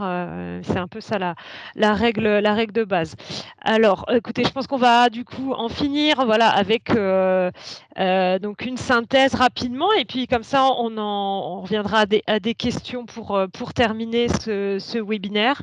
Donc en fait, on vous a traduit une diapositive présentée par la Commission européenne, notamment en mai, lors des webinaires de lancement, qu'on trouve visuellement assez intéressante et qui permet de faire la distinction entre le bénéficiaire et ses tierces parties. Les tierces parties principales d'ailleurs, parce que c'est quelque chose qui n'est pas exhaustif. Donc voilà, donc vous la retrouvez ici, mais en français, cette diapositive, avec des choses qu'on vous a déjà expliquées au fur et à mesure. Voilà, les différents types de tiers, hein, n'est-ce pas, vous aussi, voilà, on vous l'a expliqué tout à l'heure. Et c'est là où vous voyez participant à un statut spécial en bas à droite, article 10, et là vous avez organisation internationale en dessous des partenaires associés. Exactement, voilà. Donc tout est là. Celle-ci qu'on a faite, elle est plus exhaustive que celle de la Commission européenne, mais qui est peut-être plus visuelle, voilà, que vous allez retrouver par ailleurs, mais qui est là et est en français. Voilà, et du coup, on reprend aussi ce fameux tableau dont vous retrouvez d'ailleurs une base dans les annotations aussi du MGA, à quelques petites exceptions près. Donc voilà, qui relate tous les types de tiers qu'on vous a présentés aujourd'hui avec les références des articles et qui vous permet dans certains cas aussi de savoir dans quel cas vous placez. Là, il y a aussi d'ailleurs dans les annotations, pareil, des petits tableaux qui vous permettent de bien caractériser ou de bien distinguer, par exemple, au hasard, entre un fournisseur et un sous-contractant. Voilà, dans quelle catégorie vous devez vous placer. Donc ça, voilà, on l'a dit juste avant, mais voilà, si c'est une tâche au cœur de votre projet qui est dans les tâches de votre projet et qui est essentielle, ça sera du subcontracting. Voilà, si c'est un achat plus classique ou dans le cas, je sais pas, j'aime bien cet exemple des traiteurs par exemple, les frais de bouche, c'est quelque chose d'accessoire, c'est de l'achat et c'est pas du subcontracting, sauf si votre projet il porte sur la dégustation et que c'est quelque chose qui est central dans votre projet. Mais je pense que c'est quand même extrêmement rare. Voilà, donc ce tableau vous permet de faire la synthèse de tout ça. Et j'ai également placé le support financier à des tiers, que j'ai mis en gris, en rappelant que vraiment ce cas-là, ce n'est que si c'est prévu spécifiquement à l'appel. Donc voilà, servez-vous-en si vous vous posez des questions sur les tierces parties, c'est pas toujours évident à caractériser. Voilà, et puis pour terminer, toujours un rappel des références sur les règles de participation de manière générale, les différents textes qui existent. Et donc là, on se base pour l'instant donc sur la version du modèle de Grant Agreement annoté qui est sorti fin juillet, qui n'est pas encore dans une version tout à fait stabilisée, je dirais, ni complète. Donc, patience. Voilà. Et vous voyez que la publication finale est complète du MGA annoté. On nous l'a promis pour le deuxième semestre 2021. Donc, on l'espère avoir avant Noël, mais on pourrait très bien ne l'avoir qu'à Noël en fin de compte. D'autres références aussi, donc via notre portail français que je vous invite à aller voir si vous ne le connaissez pas déjà, qui renvoie vers nos pages, donc ressources juridiques et financières pour notre PCN, mais aussi voilà, sur nos collègues. Donc voilà, allez surfer encore une fois sur le portail français. Et puis d'autres ressources aussi plus générales de la Commission européenne à la slide suivante, qu'on vous invite aussi à aller voir. Donc le portail, on en a parlé aujourd'hui, sur l'ITL Desk, aussi sur Horizon 2020, vous trouvez encore des ressources. Elles seront toujours d'ailleurs en ligne, on les rapatriera sur le nouveau site à terme. Voilà pour les ressources. Et donc maintenant, on va continuer donc à apprendre à répertorier vos questions avant de conclure ce webinaire. Alors, reprenons le fil des questions. Du coup, dans l'ordre qu'elles arrivent, tous sujets confondus cette fois. Donc, je vois la question de Fanny. Aujourd'hui, il est impossible de compléter le budget de l'affiliate entity dans la part A. Faut-il demander au coordinateur de le faire? Alors, effectivement, vous avez dû vous rendre compte, si vous déposez des projets, il y a un certain nombre d'incohérences dans le portail. Pour l'instant, dans un certain nombre de cas, le coordinateur est le seul à même, pour des raisons de paramétrage et de droit, de faire un certain nombre de manipulations concernant les entités affiliées dans le portail. La Commission européenne nous a répondu là-dessus il y a quelques jours en nous disant effectivement c'est comme ça et c'est un problème qui n'est pas prêt de se résoudre. Ils ont des soucis apparemment de logistique et voilà, donc pour l'instant effectivement c'est bien la seule possibilité que vous avez. C'est pas très pratique que ce soit pas au moins le bénéficiaire quand il y a un rattachement mais c'est ou l'affiliate entity elle-même. Mais voilà, pour l'instant, en fait, c'est ça. C'est un peu, on va dire, bâtard, puisque d'un côté, donc, on a ces entités affiliées et ces partenaires. Ces partenaires associés donc, qui sont maintenant dans le portail avec leur PIC, mais en même temps, il y a un certain nombre d'informations qu'ils ne peuvent pas remplir par eux-mêmes, quoi. Donc voilà, donc on espère que ça va se fluidifier bientôt. Autre question, est-ce qu'il est possible de conclure un contrat par un établissement coordinateur qui redistribuerait 100% des montants à des entités affiliées? Alors, je ne suis pas sûre de comprendre cette question. Fanny, je me pose la même question, mais alors je me demande si on n'est pas dans un cas où quelqu'un se demande, donc un bénéficiaire a une entité affiliée, et donc le cas classique, c'est le coordinateur reçoit le financement et le redistribue au partenaire, et le partenaire il reçoit le financement global pour son entité affiliée, et le redistribue ensuite à l'entité affiliée. Et là, j'ai l'impression que la question, c'est est-ce qu'un coordinateur pourrait redistribuer directement le montant à l'entité affiliée? Merci, merci Marine, je voulais être sûre de bien comprendre la question. Alors en fait, on l'a dit rapidement, mais c'est bien de le redire. Donc quand il y a des entités affiliées, sauf des tierces parties de manière générale, sauf le cas des partenaires associés qui sont indépendants. C'est vrai qu'on est rattaché à un bénéficiaire et de ce fait-là, voilà, tout passe par le bénéficiaire. On l'a écrit dans une diapositive. Du coup, c'est la même chose pour le budget.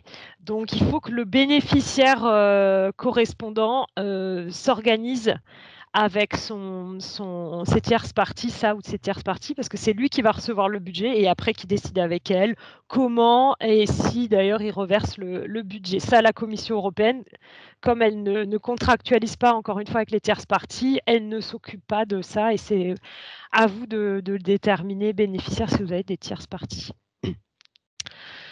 Autre question concernant le modèle d'ESCA, donc qui est un modèle d'accord de consortium qui est mixte entre les intérêts du public et des entités privées, je dirais. Comment ce modèle va évoluer pour avoir la possibilité d'inclure les parties tierces, associated partners en particulier? Alors, je te tends le micro, Marion, là-dessus. Oui, merci Fanny. Alors, là-dessus, sur les modèles d'accords de consortium, alors, en principe, ce sont les bénéficiaires d'un projet qui signent entre eux cet accord de consortium. Et il n'y a pas, disons qu'il n'y a pas d'interdiction à inclure une de vos tierces parties dans l'accord de consortium. C'était déjà le cas dans H2020, des cas de tierces parties liées qui, pour des raisons de propriété intellectuelle, c'est les cas qu'on voit plus souvent, voulaient aussi avoir leur place et leur mot à dire dans l'accord de consortium. Ça, c'est libre à vous de les inclure dans vos accords de consortium. Il n'y a pas de règles au niveau européen sur ce sujet. Merci Marion. Alors la prochaine question, si un chercheur participant à un projet est employé par la Links Third Party, une co-tutelle de l'UMR, alors je rappelle maintenant, on ne parle plus de Links Third Party, mais on parle d'entités affiliées, doit-on déclarer son coût sur le budget du bénéficiaire ou sur le budget de la tierce partie liée? Donc maintenant, dans Horizon Europe, on parle d'entités affiliées encore une fois. Donc non, c'est bien dans le budget de l'entité affiliée, du coup, qu'il faut déclarer le coût de cette personne, sachant que ce budget, comme on l'a dit, est rattaché au budget du bénéficiaire, vraiment au niveau vraiment contractuel pur, juridiquement parlant. Voilà. Mais donc non, il faut la faire apparaître à part dans le budget de l'entité affiliée, du coup, d'où l'intérêt de rajouter aussi une entité affiliée, en fait. Chacun sa comptabilité. Exactement. Alors, pour les tierces parties mettant à disposition des ressources contre remboursement, against payment, les coûts doivent être au réel, mais quid des coûts de personnel? C'est-à-dire, est-ce que les coûts de personnel doivent être au réel? Non, je pense qu'il y a une confusion entre la notion de real cost au sens effectif, encouru en comptabilité, et la notion de coût réel versus coût moyen de personnel. Ouais. Quand on dit coût réel, c'est au sens réalisé, effectif et en comptabilité. Voilà. En fait, vous suivez les règles qui sont les règles du bénéficiaire qui va remonter ce coût en fonction de ces règles à lui. C'est la même chose qui va s'appliquer. Donc là, ce serait dans le cas, si je comprends bien, de quelqu'un qui serait en coût de moyens de personnel et qui remonterait les coûts moyens de personnel. Ah oui, mais si on se place sur une mise à disposition de personnel, normalement, elle se fait à l'euro près, hein, pas au coût moyen. Hein. Ouais. Bon, pour revenir à 0, si vous vous situez là dans une mise à disposition de personnel, ce personnel est une ressource dans un projet européen, on va dire à 100 pour se faciliter la tâche.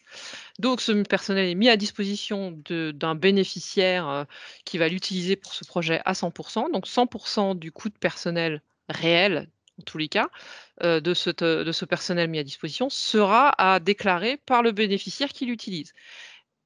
Et comment ça marche? Bah, vous voyez que la convention de mise à disposition, si c'est un salarié de droit privé, la loi vous oblige à un remboursement à l'euro près, salaire plus charge. Donc, exit. Là, on parle même pas de coût moyen et de modèle de coût. On parle de qu'est-ce que vous allez devoir payer à l'employeur en remboursement du coût salarial. Donc, si vous êtes deux employeurs privés, la mise à disposition, c'est à l'euro près. Vous savez que le salarié, il coûte, je sais pas, 100 000 € par an, charges comprises. Je dis n'importe quoi, hein, comme chiffre, hein.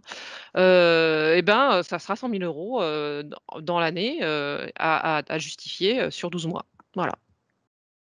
S'il est à 100 sur le projet.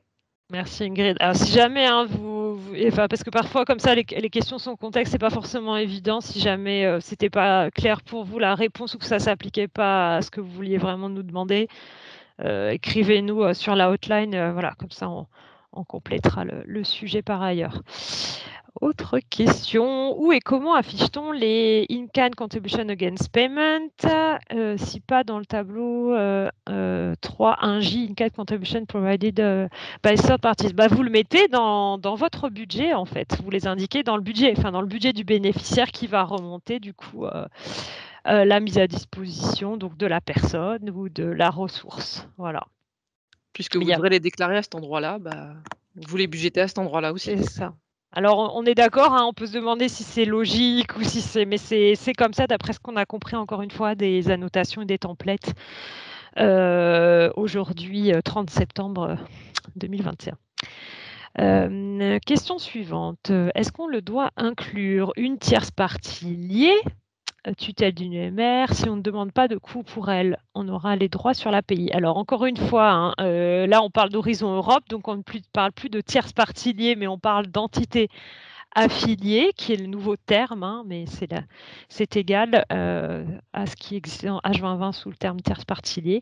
Donc, la tutelle d'une UMR, si on ne demande pas de coût pour elle, oui, de toute façon, vous pouvez ajouter une tierce partie liée sans demander de coût, même si la commission d'expérience, elle n'aime pas trop ça et elle vous posera plein de questions. Pourquoi vous voulez inclure une entité si vous ne chargez pas de coût, une entité de ce type? Elle aura des droits sur l'API. Oui, effectivement. Je ne sais pas si tu veux rajouter quelque chose, parce que là, effectivement, dans les accords de consortium, on peut préciser des choses pour mieux défendre l'API des entités affiliées. Oui, je pense que la question sur l'inclusion ou non de la tierce partie liée ou entité affiliée dans le projet, c'est qu'est-ce qu'elle va faire concrètement comme projet? Est-ce qu'elle va réaliser des tâches du projet et après qu'elle demande des coûts ou pas? Oui, comme l'a dit Fanny, c'est à vous de voir, mais après, ça dépend si elle est impliquée dans le projet. Dans ce cas, oui. Alors, la minute du juriste, je vous rappelle qu'elle n'a rien signé. Donc, elle n'a pas directement des droits sur l'API au sens du Grant Agreement. Elle peut potentiellement revendiquer ce qui est écrit dans le Grant Agreement et encore vérifier comment c'est rédigé, parce que parfois, ils utilisent le mot bénéficiaire uniquement et participant. Donc, à vérifier, hein, là, je l'ai plus sous les yeux, mais voilà.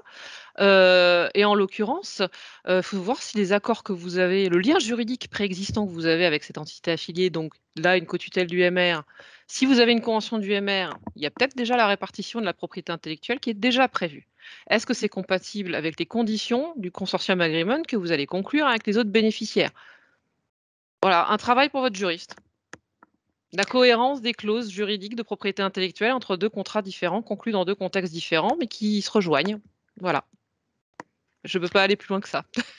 Merci pour la précision. Du coup, la prochaine question, merci de la poser, c'est sur les problèmes de numérotation. Confirmez-vous que les entités affiliées ne se verront pas octroyer de numéro de partenaire et n'apparaîtront donc pas dans la liste des partenaires? Alors effectivement, c'est loin d'être clair avec ces problématiques paramétrage du portail. Mais oui, vous avez bien compris, dans le contrat qui sera ensuite établi et signé avec la Commission européenne, ce ne sont pas des bénéficiaires, donc ils n'apparaîtront pas dans la numérotation. Et c'est vrai que, par exemple, enfin, je sais qu'on va poser la question régulièrement là, les derniers temps, par exemple aussi pour les efforts de ces entités affiliées, par exemple, vous les regroupez avec les bénéficiaires auxquels ils sont rattachés. Donc, j'en profite pour le dire, hein, ces problèmes de numérotation, je sais, on nous en a fait beaucoup part depuis le printemps. On l'a fait remonter à la Commission européenne qui, dès le mois de juin, était bien au courant de ces soucis, a dit qu'elle les réglerait. Depuis, ce n'est pas le cas, mais vous inquiétez pas, hein, ça sera modifiable au moment de la contractualisation, encore une fois. Donc, faites au mieux et c'est pas gravissime, on corrigera au moment où la contractualisation sera lancée. Je rappelle que vous avez encore rien signé, donc rien n'est contractuel. Vous avez juste déposé une proposition. Oui, tout à fait. Alors, on va prendre encore quelques questions et puis Alors, je crois que celle-là, on l'a déjà répondu. Où afficher les in-kind contributions against tout à payment. fait. Donner les termes en anglais, je vous proposerai une slide supplémentaire de traduction. Alors, Donc, on a essayé de la le faire rajouterai. oralement, mais c'est vrai qu'en même temps, on essaye aussi d'être explicite et de parler avec des termes français, mais c'est vrai que c'est bien de faire La loi tout bon s'applique à nous. Exactement.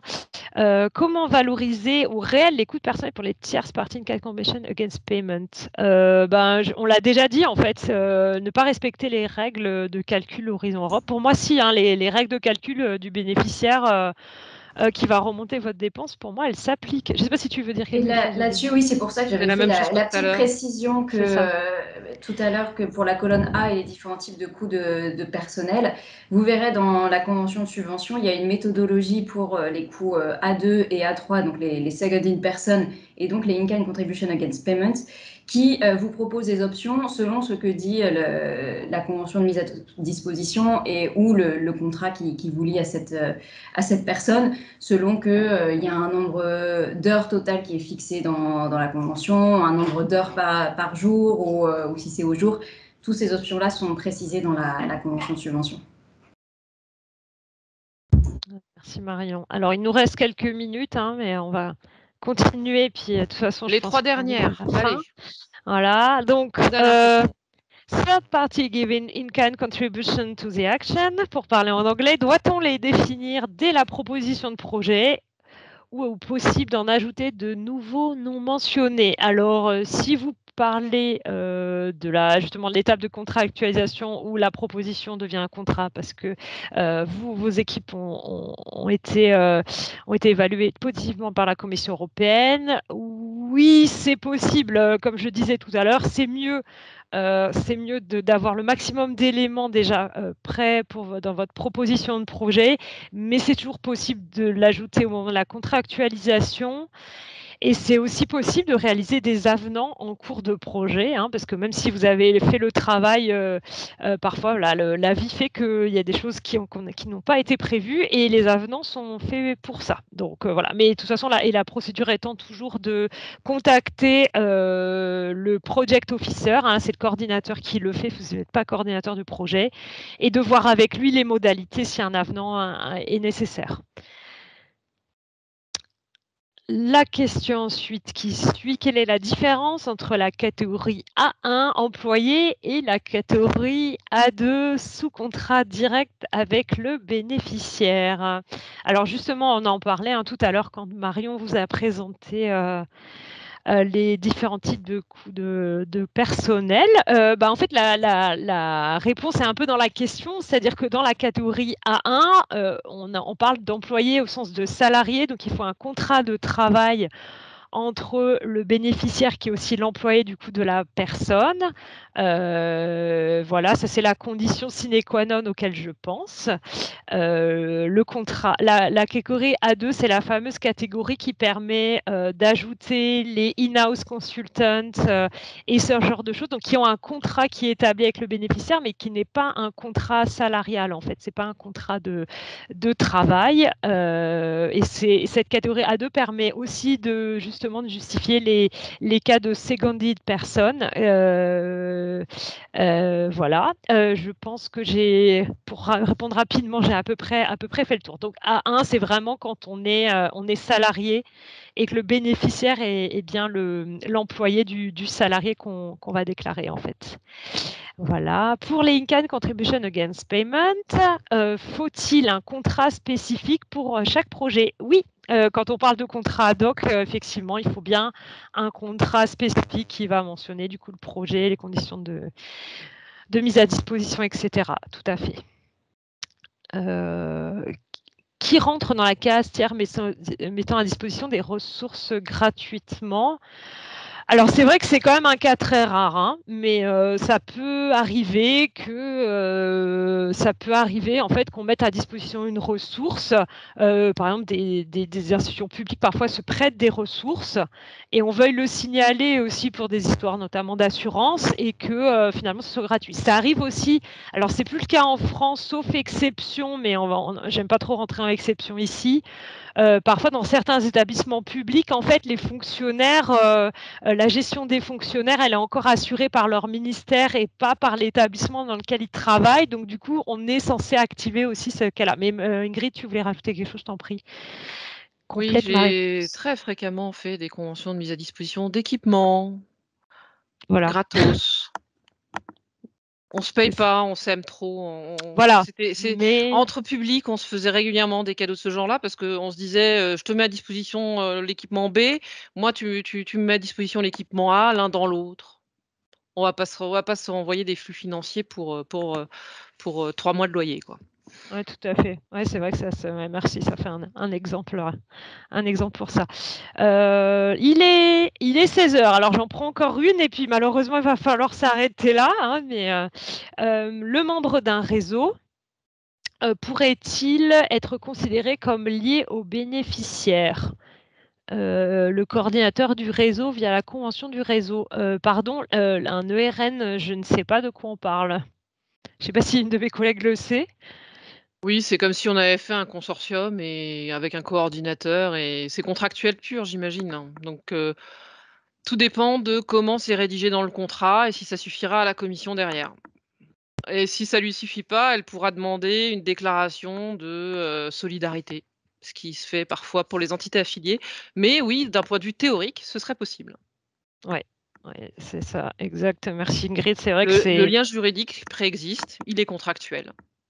Voilà, donc lien juridique pérenne. Mais après, ouais, dans la pratique, malheureusement, comme le disait Ingrid aussi, c'est ça, c'est que la CE, parfois, il faut la convaincre. Et il faut que ce soit expliqué, par exemple, la coordination, que la représentation dans des projets européens soit prévue dans le lien juridique préexistant. C'est-à-dire si c'est juste un accord cadre ultra général, ouais, il y a quand même une chance sur 2 que la commission vous dise: «Ouais, non, mais vous rentrez pas dans les conditions, c'était pas pour faire du projet, c'était, je sais pas, vous étiez une fédération professionnelle, quoi». Pas du tout pareil. Tout dépend de l'objet du contrat. Très bien. Bah, écoutez, il est 16h02. Je vous propose qu'on arrête là. Voilà. En tout cas, merci pour vos questions. Tout ça, c'est un sujet dense. J'espère que ça vous aidera. Vous pourrez de toute façon regarder les diapositives que nous mettrons à disposition rapidement donc, sur le site, ainsi que du coup l'enregistrement de cette session. Voilà, bah, écoutez, il me reste à vous souhaiter une bonne fin de journée. Remercier aussi toutes mes collègues aussi voilà, pour leur participation et mention spéciale nos collègues de Marie Curie. Voilà, donc au plaisir de vous revoir pour d'autres webinaires et d'autres occasions et peut-être un jour en chair et en os, ce serait agréable. Voilà. Merci encore et au revoir. Et à nouveau, les excuses de la régie et de la voix off. Les aléas du direct. Voilà. Et donc, oui, le petit logo que vous voyez là qui s'est affiché, oui, qui est notre petit GIF pour les PCN, pour Horizon Europe, voilà, en exclusivité. Voilà. À bientôt. Au revoir. Au revoir, merci.